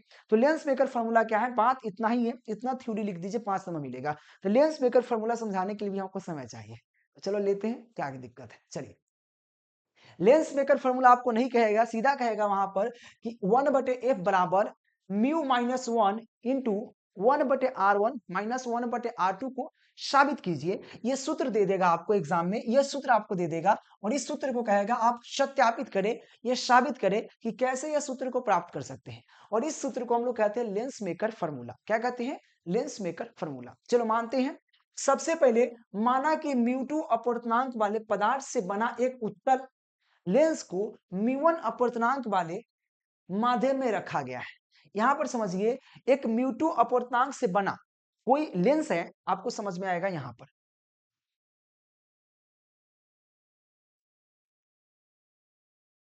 देखिए, सिंपल कहा गया यहां पर एक म्यू2 अपवर्तनांक से बना, यह म्यू2 अपवर्तनांक से बना एक कोई लेंस है जो म्यू1 अपवर्तनांक पर रखा गया है।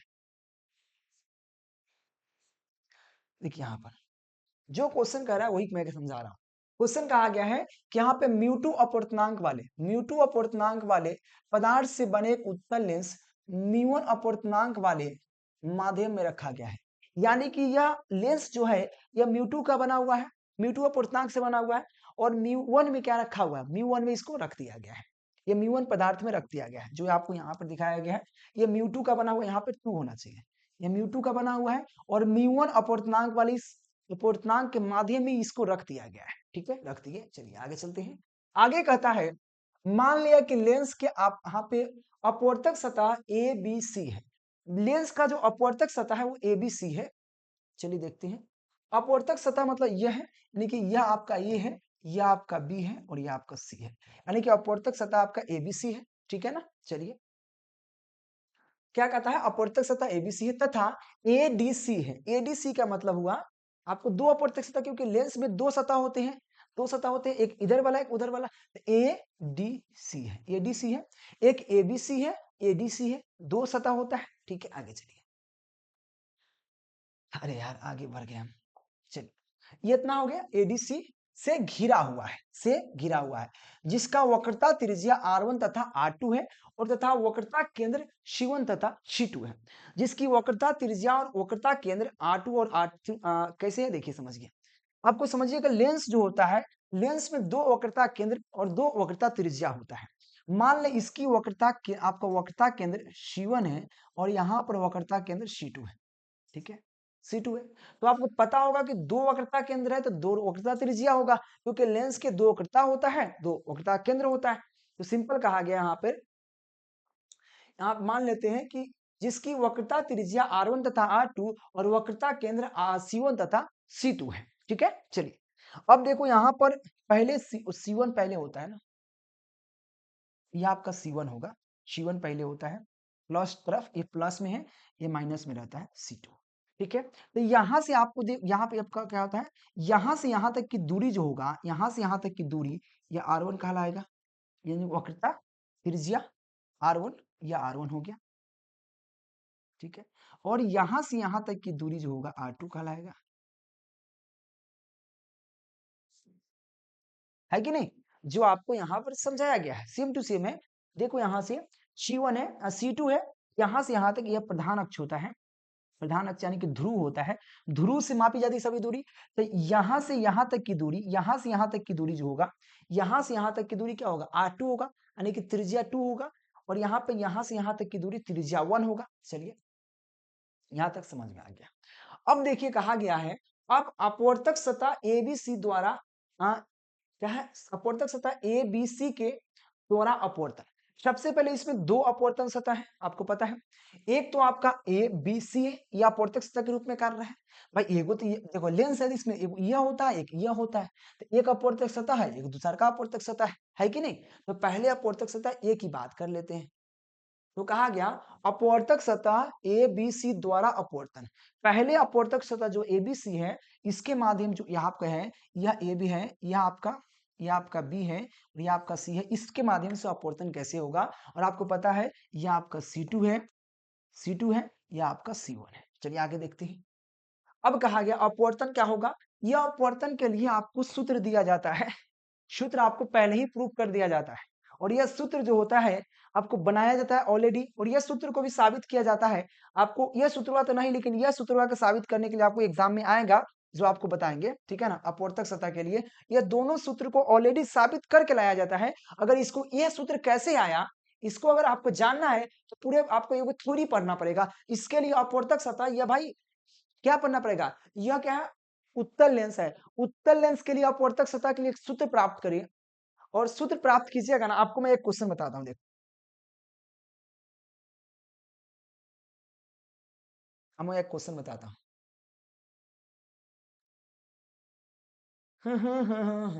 मैं देखो यहाँ पर यह सूत्र है ना, उत्तल सतह के लिए एक दिए गए सूत्र को सत्यापित करें। देखो यह लेंस का ना एगो सतह है, यह उत्तल सतह के लिए लेंस को प्रभावित करना है।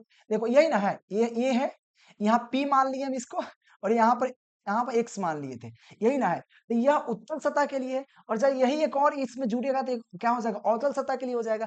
उत्तल और अवतल के लिए दो सूत्र को सत्यापित करना पड़ता है, जो आपको यहाँ पर एक पूछेगा। देखिए यही ना सूत्रवा है, उत्तल सतह के लिए कहीं यहाँ पर ये सूत्रवा है, और ये सूत्रवा के डायरेक्ट वहां पर पुट कर रहे हैं, क्योंकि यह सूत्रवा के लिए फिर एक साबित करना पड़ता है। तो यह अलग एक क्वेश्चन बन जाता है। लेकिन हम उसी क्वेश्चन में जब दो को सूत्र को अगर सत्यापित करके रखने लगेंगे तो पता चलेगा एक क्वेश्चन नहीं, तीन क्वेश्चन का बना रहे हैं। इसीलिए हम लोग क्या कर देते हैं, वहां पर डायरेक्ट सूत्र को सत्यापित कर देते हैं, और यही सूत्रवा है। देखिए सिंपल है ना, क्योंकि आपको देखो दो सतह है, एक उत्तल है, यह उत्तल लेंस के लिए है, यह अवतल लेंस के लिए। तो यह उत्तल के लिए एक सूत्र को सत्यापित करना होता है, एक अवतल के लिए। उत्तल के लिए सूत्र पूछता भी है एग्जाम में। देखो देखो कितना बार पूछ ले हैं, देखो कितना बार, 1384 में, 90 में, 2003, 2013, 2015, 2020 में पूछ ले, है कि नहीं। जो यही सूत्र है ना, देखो तो यही सूत्र को वहां पर सत्यापित कर देंगे, है कि नहीं। चलिए देखते हैं।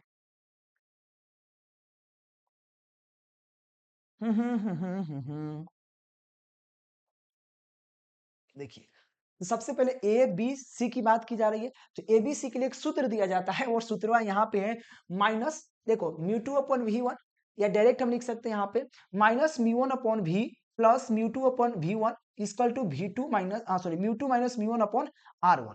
ये इसके लिए एक सूत्र दिया जाता है, इसको समीकरण वन मान लेंगे। उसी तरह से अब इसमें एक और ना है, एक और अपवर्तक सतह है, जिसको हम अवतल लेंस कहेंगे, अवतल अपवर्तक सतह कहेंगे, क्योंकि इस तरह से तो अवतल दर्पण इसी तरह होता है ना। अवतल अपवर्तक सतह ADC पर बात करें, अब अपवर्तक सतह ADC द्वारा अपवर्तन क्या होगा, तो उसके लिए सूत्र होगा minus mu two upon V one plus V one upon mu one upon V equal to minus mu two minus mu one upon R. यह आपका दूसरा का सूत्र हो गया, और दोनों सूत्रों को सत्यापित करना पड़ता है, आपके एग्जाम में पूछ सकता है। यह तो सूत्र पूछता है खूब, ऊपर वाला तो पूछता भी है, आपको पढ़ाएंगे भी अभी जस्ट थोड़ा देर में। यह सूत्र कैसे स्थापित किया जाता है, अभी जस्ट हम पढ़ाएंगे भी, निश्चिंत रहे इस क्वेश्चनवा को। लेकिन यह क्वेश्चनवा नहीं पूछता है तो नहीं पढ़ाएंगे, ठीक है, क्योंकि इंपॉर्टेंट पढ़ा रहे हैं।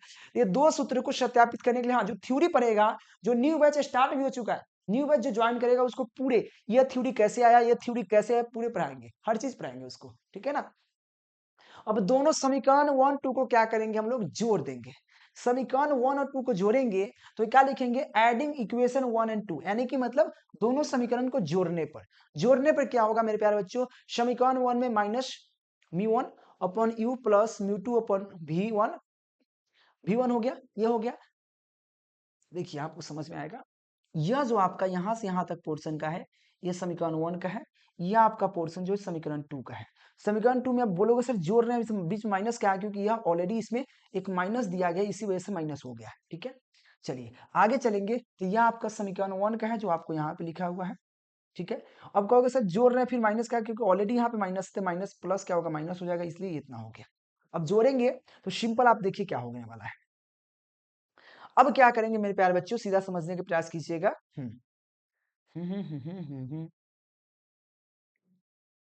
अब देखिए, आप सीधा देखिएगा, यहां पर आपका इसमें से और इसमें से कुछ ना कुछ कॉमन आ सकता है। देखिए कैसे, और इसमें से एक बात करते हैं, इस दोनों में से एक कट जाएगा। यहां पर देखिए, यह म्यू 1 अपॉन यू है, यह म्यू 1 अपॉन यू जो है, और म्यू 1 अपॉन भी, यहां पर देखो म्यू 2 अपॉन V1 और म्यू 2 अपॉन V1, यह दूसरे एक दूसरे के अपोजिट है, प्लस में माइनस में, यानी कि कट जाएगा। तो बचेगा म्यू 1 अपॉन यू, और यहाँ प्लस का प्लस, और म्यू 1 अपॉन भी, ये सिर्फ बच जाएगा। उसके बाद इस दोनों में से क्या होगा, म्यू 2 माइनस म्यू 1 कॉमन आ जाएगा, तो म्यू 2 माइनस म्यू 1 कॉमन, तो यहाँ बचेगा 1/R1 माइनस 1/R। चलिए आगे चलते हैं। यहाँ पर देखिए, यहाँ पर क्या होने वाला है मेरे प्यारे बच्चों, यहाँ पर समझिए, यहाँ पर देखिएगा, इसमें से क्या होगा, म्यू 1 और म्यू 1 को कॉमन ले लिए, यहाँ पर एक स्टेप को हम आगे ले जाएंगे, एक स्टेप को, जैसे यहाँ पर देखिए, यहाँ पर है। अब क्या करते हैं मेरे प्यारे बच्चों, इसमें पूरे में क्या करते हैं, यहाँ पर एक चीज देखिए, यहाँ पे एक चीज लिखा हुआ है, divided both side by mu 1, यानी कि दोनों तरफ में यहाँ पे म्यू 1 से भाग दे देंगे, म्यू 1 से भाग देंगे। तो अगर बताओ, इसमें अगर म्यू 1 से भाग दिया जाए, इसमें म्यू 1 से भाग, ये कट जाएगा, इसमें म्यू 1 से भाग दिया, इसमें कट जाएगा, इसमें म्यू 1 से भाग दिया जाएगा, इसमें म्यू 1 से भाग दिया जाएगा, पूरे में दोनों साइड में, तो क्या होगा, म्यू 1 से भाग देंगे तो यहाँ पर कट जाएगा। तो देखो यहाँ पर जब कटेगा, ये दोनों ऊपर के कट जाएगा, तो V1 प्लस में है, तो V1 पहले लिख दिए हैं, तो 1/V1 माइनस 1/U हो जाएगा। इसकल टू देखिए, इसकल टू में क्या होगा, यहाँ पर म्यू 1 था, तो यह देखिए म्यू 1 कट जाएगा, तो 1 बचेगा, लेकिन यहाँ पे म्यू 2/V1 हो जाएगा, सॉरी म्यू 2/म्यू 1 हो जाएगा यहाँ पर, है कि नहीं। उसके बाद R1 1/R1 माइनस 1/R2 रहेगा। अब देखिए, बट आपको एक चीज पता है, स्नेल के नियम में आपको एक चीज पढ़ाया जाता है कि म्यू 1 जो होता है, या म्यू 2/म्यू 1 की बात होता है, ये बेसिकली म्यू के बराबर होता है, यानी कि अब म्यू 2/म्यू 1 इक्वल टू म्यू हो जाएगा। तो यहाँ पर क्या डाल देंगे, म्यू, तो यहाँ पे 1/V minus 1/U equal to क्या होगा, यहाँ पे you mu minus 1 into 1/R minus 1/R2, ये समीकरण 3 हो गया। ये आपको समीकरण 3 है, एक एक स्टेप समझिएगा, एक एक स्टेप बहुत ईजी है, जितना समय लगेगा बहुत समय लगता है इस समय समझाने में, ठीक है ना। क्योंकि अब वस्तु अनंत पर हो तो प्रतिबिंब, अगर वस्तु अनंत पर हो तो प्रतिबिंब अनंत पर बनेगा, अगर वस्तु अनंत पर हो तो प्रतिबिंब अनंत पर बनेगा, यानी कि सिंपल है। अगर वस्तु, देखो यही सूत्र होता है, यही सूत्र होता है, अगर वस्तु को अनंत मान लिया जाए, अगर u का वैल्यू, सिंपल है, क्योंकि वस्तु को हम u कहते हैं, अगर u का वैल्यू, u अनंत पर हो, वस्तु अनंत पर हो, तो प्रतिबिंब भी अनंत पर बनेगा, प्रतिबिंब क्या होगा, अनंत पर बनेगा, यानी कि v बराबर क्या हो जाएगा, f हो जाएगा, ठीक है। तो क्या होगा, यहाँ पे u बराबर अनंत, v बराबर f, ठीक है। तो क्या करेंगे, यहाँ पर v के जगह f डाल देंगे, और म्यू के जगह इन्फिनाइट डाल देंगे, और जस के तस इधर को उतर के जाएगा। उसके बाद 1/f बराबर, क्योंकि 1 में इन्फिनाइट से भाग देते वैल्यू 0 हो जाता है, तो 1/f बराबर जो क्या हो जाएगा, सूत्र आपको यह प्राप्त हो जाएगा, जो आपसे साबित करने के लिए पूछ रहा था। तो क्या हो जाएगा, 1/f बराबर mu minus 1 into 1/R1 minus 1/R2, यही बेसिकली लेंस मेकर फॉर्मूला कहलाता है। बनाना इजी है, बशर्ते यह दोनों फॉर्मूला आपको याद होना चाहिए, ठीक है। चलिए, थोड़ा सा पता नहीं है बफरिंग क्यों कर रहा है, आई डोंट नो, क्योंकि पूरा एकदम सिस्टम में गर्म हो चुका है, दिन रात काम होते रहता है, दिन रात लाइव चलते रहता है, ठीक है। तो ये चीज आपको समझ में आया होगा, और नहीं समझ में आया तो इसके लिए थोड़ा सा धैर्य रखना मेरे प्यारे बच्चों। अगले क्वेश्चन देखिए, चौथा क्वेश्चन आपके सामने, क्योंकि तीसरा का क्वेश्चन क्लियर है।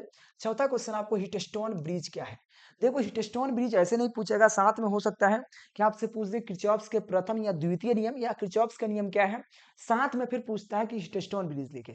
तो किरचॉफ्स के नियम क्या होते हैं, आपको शॉर्ट क्वेश्चन में पढ़ा चुके हैं, तो लॉन्ग क्वेश्चन में काला बेकार में झमेला रखना। तो किरचॉफ्स के नियम ऑलरेडी शॉर्ट क्वेश्चन में पढ़ा चुके हैं, तो लॉन्ग क्वेश्चन में केवल हीटस्टोन ब्रिज पढ़ा दे रहे हैं। तो हीटस्टोन ब्रिज पढ़ना बहुत आसान है, अगर पढ़ने का प्रयास किया जाए तो। मैं यहाँ पर बिना थ्योरी पढ़े आपको डायरेक्ट में फिगर के लेकर चलता हूँ, फिगर को समझाता हूँ। क्योंकि देखिए, थ्योरी में क्या कहता है, हीटस्टोन ब्रिज का संतुलन होने के लिए आवश्यक है कि यहाँ पे धारामापी का कोई विक्षेप उत्पन्न ना करे। यह आवश्यक हो जाता है कि धारामापी में कोई विक्षेप उत्पन्न ना हो। अगर हीटस्टोन ब्रिज को संतुलन करना है, अगर संतुलन में होना है, तो इसके लिए आवश्यक हो जाता है कि धारा में कोई विक्षेप उत्पन्न ना हो। आई मीन आई जी का वैल्यू 0 होना चाहिए। आई जी कहाँ पे है, तो देखो यहाँ पे आई जी, ठीक है, आई जी आपको 0 है। चलो मैं फिर से इस पर यहाँ पे एक फिगर बनाने का प्रयास करता हूँ, आपको समझ में आ जाएगा इधर में। चलिए फिगर बनाता हूँ, देखिएगा। ठीक है,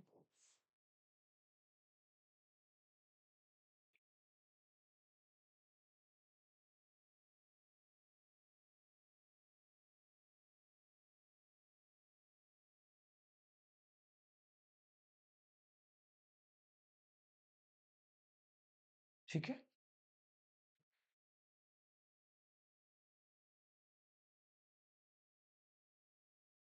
ये फिगर होता है, एक गैल्वेनोमीटर लगा होता है, इस पर में एक आईजी होता है। ठीक है, इतना होता है। और एक यहाँ पे कुंडली लगा होता है, क्या होता है, एक की लगा होता है इस पर, जो मैंने यहाँ पर रुक दिया था इसी वजह से, की की वजह से एक की होता है, इस तरह से लगा रहता है, की होता है। अब चलिए, ये हो गया, आपको धीरे धीरे समझ में आएगा, आगे बढ़ाएंगे। चलिए, अब कहता है, और इसमें क्या समझाने का प्रयास कर रहे थे, इसमें जो आईजी का वैल्यू है, आईजी का वैल्यू होना चाहिए 0, आईजी का वैल्यू 0 होना चाहिए, क्योंकि अगर यह हिस्टोस्टोन ब्रिज का संतुलन होना है तो आईजी का वैल्यू आपको 0 होना आवश्यक है। ठीक है, होना। किरचॉफ्स के नियम से बिंदु पी पर क्या होगा, जिससे देखो यहाँ पर इसमें धारा कौन आ रहा है, कौन जा रहा है, इस पर भी थोड़ा सा फोकस करना। देखो, इस बिंदु की बात करें, इस बिंदु से तो इस बिंदु से धारा इधर जा रही है, उधर जा रही है, उधर जा रही है, इधर आ रही है। समझिए, आपको समझ में कैसे आएगा, देखिए।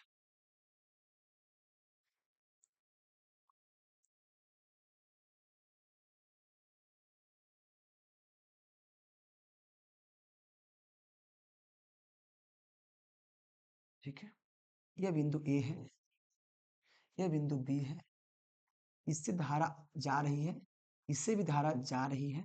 ठीक है ना, इससे भी धारा जा रही है। ठीक है, इससे भी धारा जा रही है, और इससे भी धारा जा रही है। ठीक है, और यहाँ पर क्या, इससे भी धारा जा रही है।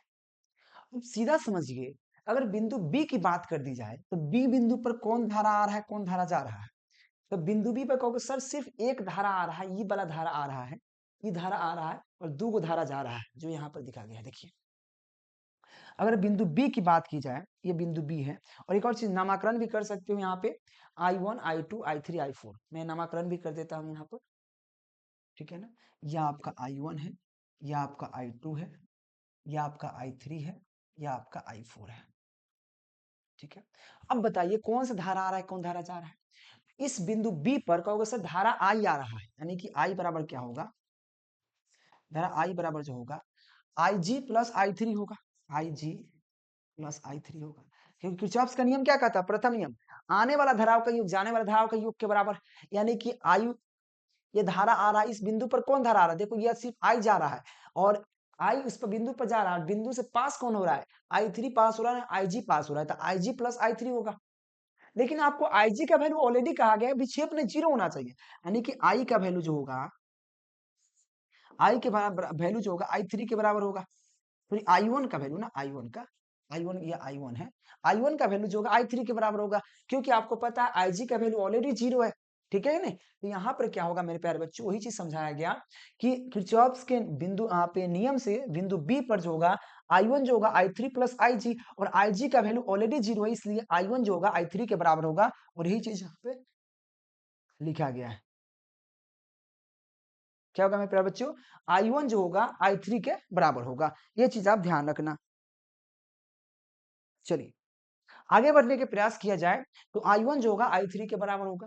फिर उसी तरह से क्या होगा, यहाँ पे किरचॉफ्स के नियम से डी बिंदु पर बात की जाए, जो बिंदु आपको डी यहाँ पे ए बी सी डी है, जो कि यहाँ पे ए बी, यहाँ पर सी है, ये आपका सी है, ये आपका डी है।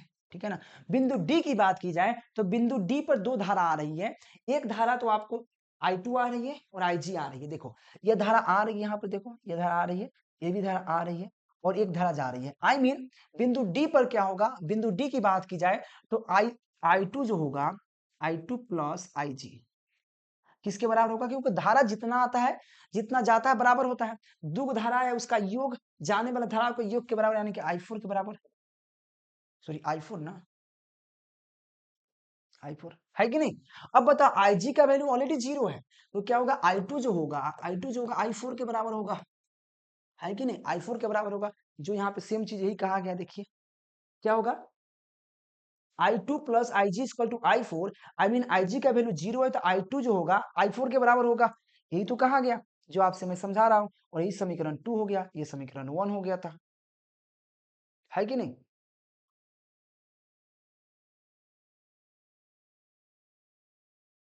चलिए ये चीज हो गया। अब देखिए पुनः, अब द्वितीय नियम से चलेंगे थोड़ा सा। पुनः पास ए बी सी डी की बात कर रहे हैं, पुनः ए बी डी की बात कर रहे हैं, ए बी डी ए की बात कर रहे थे। अब थोड़ा पास की बात कर ले, द्वितीय नियम क्या कहता है, देखिए यहाँ पर। अब देखो इसमें से अब बात करें, एक हम पास ले लेते हैं, ए बी डी ए, यानी कि एक ऐसे बनाइए ए बी डी, ठीक है ना, ऐसे है। ये डी बना हुआ है, ये बी बना हुआ है, ये ए बना हुआ है। तो क्या होगा? यहाँ पे धारा आ रही है, यहाँ धारा जा रही है, ये धारा आ रही है, ठीक है ना। तो क्या होगा? पास ए बी डी की बात कर लेते हैं, देखिए क्या होता है। तो पास ए बी डी ए की बात कर रहे हैं, यानी कि यहां से धारा गया, यहां से आया, यहां से आया, ठीक है ना। तो क्या होगा? I P plus I G equal to I two R होगा, क्योंकि देखिए आपको समझाते हैं। आई पी यानी कि आई वन पी, क्योंकि इसका वैल्यू पी है, इसका आर है, इसका एस है, इसका क्यू है, सबका वैल्यू अपना अपना दिया गया है। देखो यह जो धारा इधर गया है, इधर गया है, ये भी धारा आया है, ये जाकर आया है, यानी कि आई पी प्लस आई जी, क्योंकि यह धारा जा रही है। देखो यह जो धारा है, यहाँ पर धारा जा रही है, इधर धारा जा रही है, ठीक है, और यह धारा भी जा रही है, इधर धारा नीचे आ रही है। आई वन पी, क्योंकि आपको किरचॉफ के द्वितीय नियम से कहता है उससे बहने वाली उसका प्रतिरोध और उसमें जुड़ा विद्युत वाहक बल के गुणनफल के योग के बराबर होता है। तो क्या होगा मेरे प्यारे बच्चों? आई वन पी प्लस क्या होगा? आई जी जी, क्योंकि इसमें जुड़ा कौन है? गैल्वेनोमीटर है, आई जी जी हो जाएगा। तो आई जी जी इक्वल टू जो होगा, यहाँ से फिर धारा इस पर कौन एक और आ रहा है, आई यहाँ पे आई टू आर आ रहा है, equal to I two R. और आपको पता है कि आई जी का वैल्यू आई जी का वैल्यू 0 है, तो आई जी 0 डालेंगे तो आई पी यानी कि I one P equal to I two R हो जाएगा। यहां तक समझिए, यहां तक। अगर हम इसको चाहे आई वन बटा आर टू यानी क्रॉस मल्टीप्लाई करेंगे, तो आई वन इधर एले है, पी को नीचे ले जाएंगे और यहाँ पे आई टू को नीचे लाएंगे, I one upon R two, I one upon I two equal to R one upon P हो जाएगा। यह एक सूत्र बन जाएगा। यह आपको समीकरण 3 हो गया, ठीक है, समीकरण 3। सेम कंडीशन से आप यहाँ पर पास A B C D A की बात कर लेते हैं। देखिए सेम हो जाएगा, ए सेम हो जाएगा, A B C D A की बात कर लेते हैं, यानी कि ऐसे जाकर ऐसे जाकर ऐसे जाकर ऐसे। तो यहाँ पर क्या होगा? दो धारा जाएगी, दो धारा आएगी। दो धारा कैसे जाएगी? देखो यह धारा जा रही है, ये धारा जा रही है, फिर यहां से एक धारा यहां से जा रही है, यहां से जा रही है, यानी कि हमारा हो जाएगा I one P plus I three q और इक्वल टू क्या होगा? I two r equal to I four s, ठीक है। चलिए इसमें आपको पता है आई वन आई थ्री के बराबर है, आई फोर आई टू के बराबर है, ऑलरेडी यहाँ पे समीकरण 1 2 से। तो यहाँ पे बट आई वन जो है, देखिए यहाँ पे ऑलरेडी में क्लियर है कि बट आई वन जो है आई टू आई थ्री के और आई फोर आई टू के बराबर है, यानी कि हम सिंपल बेस में आई थ्री के जगह आई वन डाल सकते हैं और आई फोर के जगह आई टू डाल सकते हैं। आई यहाँ पे I one P plus I one Q equal to I two R plus I two S, ठीक है। तो यहाँ पर क्या करेंगे? आई वन कॉमन ले लेंगे तो यहाँ पे पी प्लस क्यू हो जाएगा, यहाँ पे आई टू कॉमन लेंगे तो आर प्लस एस हो जाएगा। अब फिर यहाँ पे क्या करेंगे? आई वन इधर है, आई टू के नीचे लाएंगे तो I one upon R two, और इधर आर एस है तो आर एस और एच नीचे ले जाएंगे तो पी एस पी क्यू नीचे चल जाएगा। अब देखिए आई वन बटे आई टू जो ऑलरेडी समीकरण 3 में पी आर और पी के बराबर है, आर बटे पी के बराबर, यानी कि आई वन बटा आई टू के वैल्यू जो बट यहाँ पर लिख दिए हैं कि यहाँ पे आई वन बटा आई टू के बराबर क्या है? आर वन बटा एस है, यानी कि इसके जगह हम ये डाल सकते हैं, यानी कि इसके जगह हम ये चीज डाल सकते हैं। तो क्या लिखे हैं आप? आर अपॉन एस बराबर क्या हो जाएगा? सॉरी, आर अपॉन पी बराबर, क्योंकि आर बटा पी हो गया किसका value? I one upon I two का वैल्यू। तो क्या होगा? आर बटे पी इक्वल टू क्या होगा? R plus S upon P plus Q के वैल्यू। अब देखिए अब क्या कर सकते हैं सिंपल बेस में, ये R को इधर क्रॉस मल्टीप्लाई करेंगे यानी कि Q P को ऊपर ले जाएंगे यानी कि P के ऊपर हो जाएगा तो नीचे P रहबे करेगा, लेकिन R को नीचे लाएंगे तो यानी कि R प्लस S बटे R हो जाएगा। अब देखो अब इसको क्या करेंगे हम अलग अलग कर देंगे, इसको क्या किए अलग अलग कर दिए यानी कि यहाँ पर एक चीज समझना, P plus Q upon P जो है, देखो P plus Q upon P जो है और equal to R plus S upon R जो है, देखो कैसे होगा, ये दोनों करेंगे तो P बटा P हो जाएगा प्लस Q बटा P हो जाएगा अलग अलग, और R बटा R हो जाएगा प्लस S बटा R हो जाएगा। यह से यह कट जाएगा, यह से यह कटेगा यानी कि 1 प्लस क्या होगा Q बटा P हो जाएगा और इसकल टू 1 प्लस S बटा R हो जाएगा। ये दोनों पर 1 है तो 1 1 कट जाएगा तो बचेगा क्या Q बटे P इसकल टू बचेगा S बटे R, यही तो बचेगा। देखो यहाँ पर वही चीज है, सॉरी तो क्या क्या मैंने देखिए तो क्या होगा ये कट जाएगा तो यहाँ पे Q बटे P और S बटे R, यही बेसिकली किरचॉफ्स का नियम कहता है और यही किरचॉफ्स के नियम को प्रूव करना था। प्रयास करना है कि एक बार में आपको समझ जाओ, अच्छा रहेगा क्योंकि समय बहुत कम है, क्योंकि कोई भी थ्योरी को पढ़ाने के लिए 1 घंटे की आवश्यकता पड़ता है, याद रखना। और 1 घंटे से कम में पढ़ाएंगे तो थोड़ा हो सकता है कि कठिनाई हो, क्योंकि सिंपल है थ्योरी है भाई, बहुत महिया महिया चीज को समझाना पड़ता है, पूरे फिगर को लेकर चलना पड़ता है, फिगर समझ में आएगा फिर आपको धीरे धीरे समझ में आना शुरू हो जाता है, ऐसे नहीं आता है। हो सकता है कि आपने पढ़ा होगा तो समझना आसान हो गया होगा। और ये सब पीडीएफ मात्र 99 पर मिल जाएगा, दिए गए नंबर पर कांटेक्ट कर दीजिए। अगला क्वेश्चन आपके क्वेश्चन है, क्वेश्चन आपको दिख रहा है कि गॉस के प्रमेय को लिखे हम सिद्ध करें, शायद ये सबको आता होगा, गैस का प्रमेय क्या है सिद्ध करें। मेरे प्यारे बच्चों ध्यान रखना, गॉस के प्रमेय को लिखे हम सिद्ध करें, यह क्वेश्चन काफी महत्वपूर्ण है और बार बार एग्जाम में आता ही है और पूछा ही जाता है, इसलिए इसको भी आप स्किप नहीं कर सकते, इसको पढ़ना ही पड़ेगा आपके लिए। मेरे प्यारे बच्चों ध्यान रखना, गॉस के प्रमेयों को लिखे हम सिद्ध करें बहुत इंपॉर्टेंट है, ध्यान रखना। सबसे पहले हम गॉस के प्रमेयों को लिखते हैं फिर सिद्ध करते हैं। और ये क्वेश्चन आपके सामने मत पूछो कितना बार पूछा गया, देखो भाई 1985, 1989, 92, 94, 96, 97, 99, 2002, 2009, 2012, 2015, 2022 के एग्जाम में ऑलरेडी पूछा गया, सोचो कितना बार पूछा गया है। देखो उससे पहले 2000 से पहले की बात की जाती है तो वो सिर्फ यहाँ पर केकेजी क्लासेस वाला हम ही बताते हैं, हम बताएंगे, इसके अलावा कोई नहीं बताएगा। अगर दूसरा कोई बता रहा है यानी कि वो भी नोट्स हमसे ले रखा है, क्योंकि हम बहुत सारे टीचर को नोट्स प्रोवाइड करते हैं, बहुत सारे टीचरों को, तो उन लोग भी हमसे नोट्स लेते हैं। लगभग इस बार भी बिहार में लगभग हम 200 से 250 टीचर को नोट्स प्रोवाइड किए हैं, पूरा हम छड़ी रखे नंबर का, ठीक है। कभी रिवील तो नहीं करेंगे क्योंकि टीचर लोग भी हम सोचते हैं कि चलो उन लोग को भी फायदा हो जाए, क्योंकि जो वो लोग बच्चा पढ़ाते हैं तो उन लोग का भी फायदा हो जाए, वो लोग बच्चा भी डायरेक्ट उस पर भरोसा करके लेते हैं, तो हम पर भरोसा यानी कि डायरेक्ट एक तो हम पर भरोसा, इसलिए हम थोड़ा प्रयास करते हैं कि अच्छा से अच्छा कंटेंट दें उनको, ठीक है। चलिए तो गॉस के प्रमेय को पहले लिखते हैं फिर आपको सिद्ध करते हैं। चलिए तो गॉस का प्रमेय क्या है, इस नियम के अनुसार किसी बंद पृष्ठ पर, याद रखना गॉस का प्रमेय किसी भी बंद सतह के लिए लागू होता है, बंद पृष्ठ के लिए नियम लागू करता है। इस नियम के अनुसार किसी बंद पृष्ठ से गुजरने वाला कुल विद्युत फ्लक्स, किसी बंद पृष्ठ से गुजरने वाला कुल विद्युत फ्लक्स उसके अंदर उपस्थित आवेशों का, अगर मान ले उसके अंदर क्यू आवेश उपस्थित है, उसके अंदर उपस्थित आवेशों का 1/ε0 गुना होता है। जैसे कि आपको समझा दे यहाँ पर, उसके अंदर उपस्थित आवेशों का, अगर मान ले यहाँ पे कोई अंदर उपस्थित आवेश क्यू है, आवेशों का मतलब गुना, आवेशों का 1/ε0 गुना होता है, यानी कि 5 बराबर क्या होगा Q/ε0। तो ये कहता है इस नियम के अनुसार किसी बंद पृष्ठ से गुजरने वाले कुल विद्युत फ्लक्स उसके अंदर उपस्थित आवेशों का 1/ε0 गुना होता है। अगर मान लिया कि r त्रिज्या वाले गोले का जिसके अंदर q आवेश उपस्थित है या आवेश उपस्थित हो, तो गॉस के नियम से क्या होगा 5 बराबर Q/ε0। लेकिन यह तो सूत्र हो गया, लेकिन कैसे भाई ये कैसे आया, ये तो सिर्फ परिभाषित हुआ, परिभाषा हुआ, लेकिन इसको प्रूफ करने के लिए चलो समझते हैं। इसको प्रूफ करने के लिए आपको सबसे पहले गॉस का प्रमेय लेना होगा, समझना होगा। समझिए पहले तो क्या कहा, मान लिया कि r त्रिज्या वाला एक गोला है, चलो हम मानते हैं, मान लिया कि एक गोला ले लेते हैं।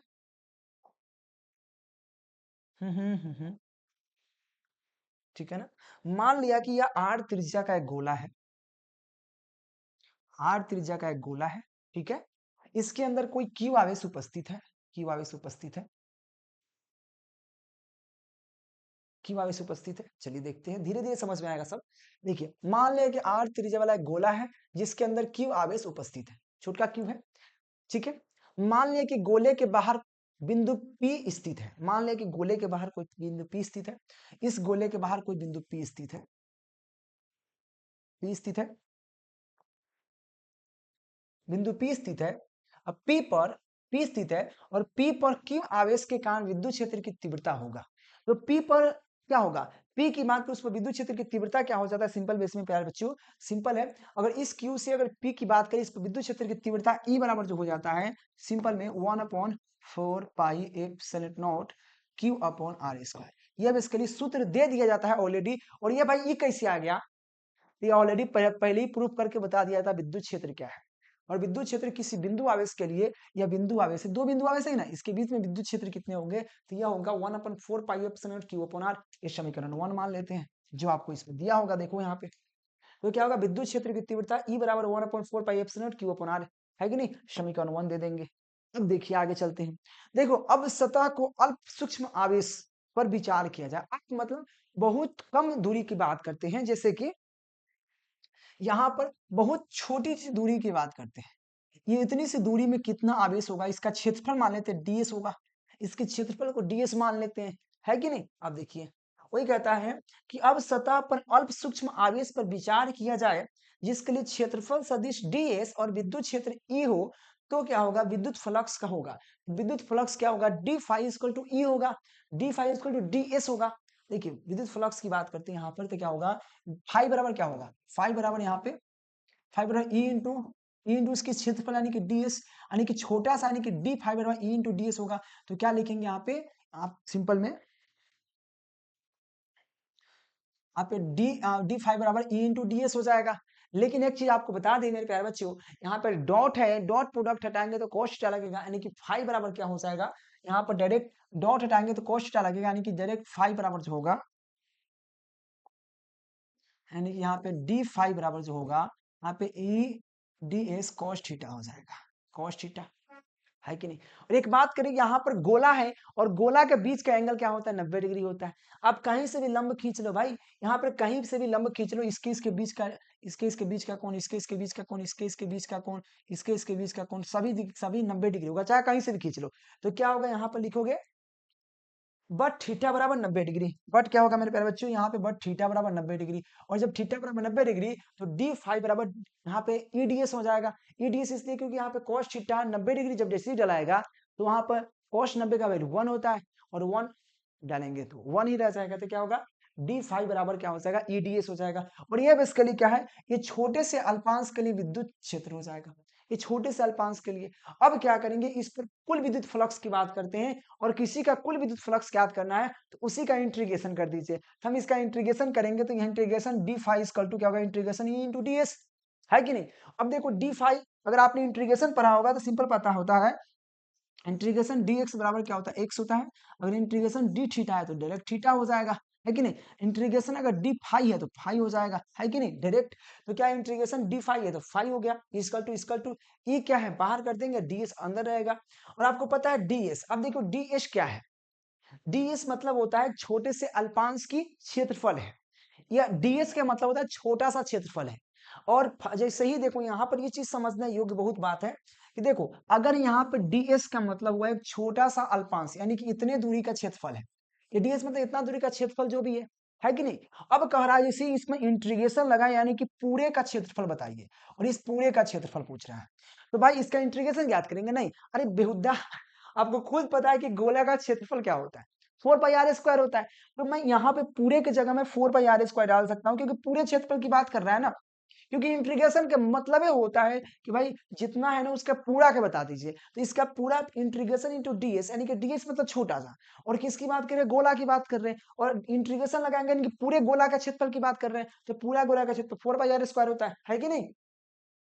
तो क्या लिखेंगे यहाँ पे, इंटीग्रेशन ds बराबर 4 पाई r², है कि नहीं। और e का वैल्यू ऑलरेडी पता है समीकरण 1 में, तो यहाँ पे e का वैल्यू डाल दो 1/4 pi epsilon q upon r², और आपको 4 पाई आप r² है ले, तो 4 पाई से 4 पाई कट जाएगा, r² से r² कट जाएगा, ऊपर बचेगा q, नीचे बचेगा एप्सिलॉन नॉट। तो फाई बराबर q अपॉन एप्सिलॉन नॉट, ये बस के लिए गॉस का प्रमेय प्रूफ हो गया, जिसके लिए 5 नंबर आपको मिल जाएंगे। अब बताओ इससे भी आसान हो सकता है क्या, है कि नहीं। अब देखो इसमें 5 क्वेश्चन और बच रहा है। भाई देखो अभी भी देखो हम प्रयास किए थे कि भाई कम से कम 1 घंटा से 1.5 घंटा में खत्म हो जाए, 1.5 घंटा तो ऐसे ही पूर गया यार 5 क्वेश्चन में। फिर भी हम बहुत शॉर्ट में पढ़ाए हैं, बहुत शॉर्ट में। अरे फिजिक्स है भाई, फिजिक्स को तो इतना दिल खोल के पढ़ाने का मन करता है ना, पूरा एकदम मन करता है कि 3 घंटा तक आराम से चिल्लाई एकदम इतनी बउआ लेखन, बउआ बोल बउआ क अंडा के लिए पता नहीं पुलिस का डंडा है कि नहीं? कुछ ऐसे ही पढ़ाया जाता है ना बच्चे लोग को, उसी तरह से फिजिक्स पढ़ाने का मन करता है आप लोग को। लेकिन दिक्कत है भाई अभी समय कम है। अगर आप भी अब पूरा एकदम बेसिक से पढ़ना है और पूरा गर्दा उड़ाना है अगले बैच में, अगर आपके घर में कोई भाई-बहन है 10th और 12th में पढ़ रहा है, उसके लिए कोर्स लेके आए मात्र 999 का है, उसको ज्वाइन कराइए और भाई देखिए गर्दा उड़ा दिया जाएगा। बस पढ़ के देखना बड़ा मजा आएगा। ठीक है, उसके लिए केकेजी क्लास ऐप डाउनलोड कर लीजिएगा, बिल्कुल हो जाएगा, निश्चिंत रहे। 5 क्वेश्चन और बचा हुआ है, जिसमें से सबके सबसे पहले का क्वेश्चन आपके सामने है, यौगिक प्रावैधुतांक वाले समांतर प्लेट्स की संधारित्र का व्यंजक प्राप्त करें। फिर इस तरह से आपको 5 क्वेश्चन और दिए जाते हैं, तो याद रखना मेरे बच्चों। अभी तक इंपॉर्टेंट क्वेश्चन नहीं लिया तो मात्र मेरे दोस्त 91 17 82 30 पर संपर्क कीजिए। मात्र 99 रुपये में ऑल विषय का इंपॉर्टेंट क्वेश्चन आंसर मिल रहा है, लेने के प्रयास जरूर कर लीजिए ताकि आपको डायरेक्ट एग्जाम में हेल्प मिले। क्योंकि क्या पढ़ोगे, लॉन्ग क्वेश्चन है, शॉर्ट क्वेश्चन है, ऑब्जेक्टिव क्वेश्चन है, भाई क्या कंफ्यूजन है भाई, model paper question bank book notes क्या पढ़े भाई, तो इंपॉर्टेंट क्वेश्चन लीजिए और सिर्फ उस पर पढ़िए, ज्यादा कुछ पढ़ने की जरूरत नहीं मेरे दोस्त। तब तक के लिए बाय, फिर मिलता हूं आपको कल इसका बचा हुआ क्वेश्चन लेकर। और बायोलॉजी का मैं कल पढ़ा दिया था, आज फिजिक्स पढ़ा रहा हूँ, फिर कल केमिस्ट्री पढ़ाऊंगा। जो बचा हुआ मैं प्रयास करूंगा एक दिन में और क्लियर करते हैं। पढ़ाने के लिए भी पढ़ा देता, लेकिन मुझे कहीं जानी है इस वजह से, क्योंकि अभी 1.5 घंटा और लगेगा, नहीं कि 3 घंटे की क्लास हो जाएगा, थोड़ा लंबा क्लास हो जाएगा। थैंक यू मेरे दोस्त।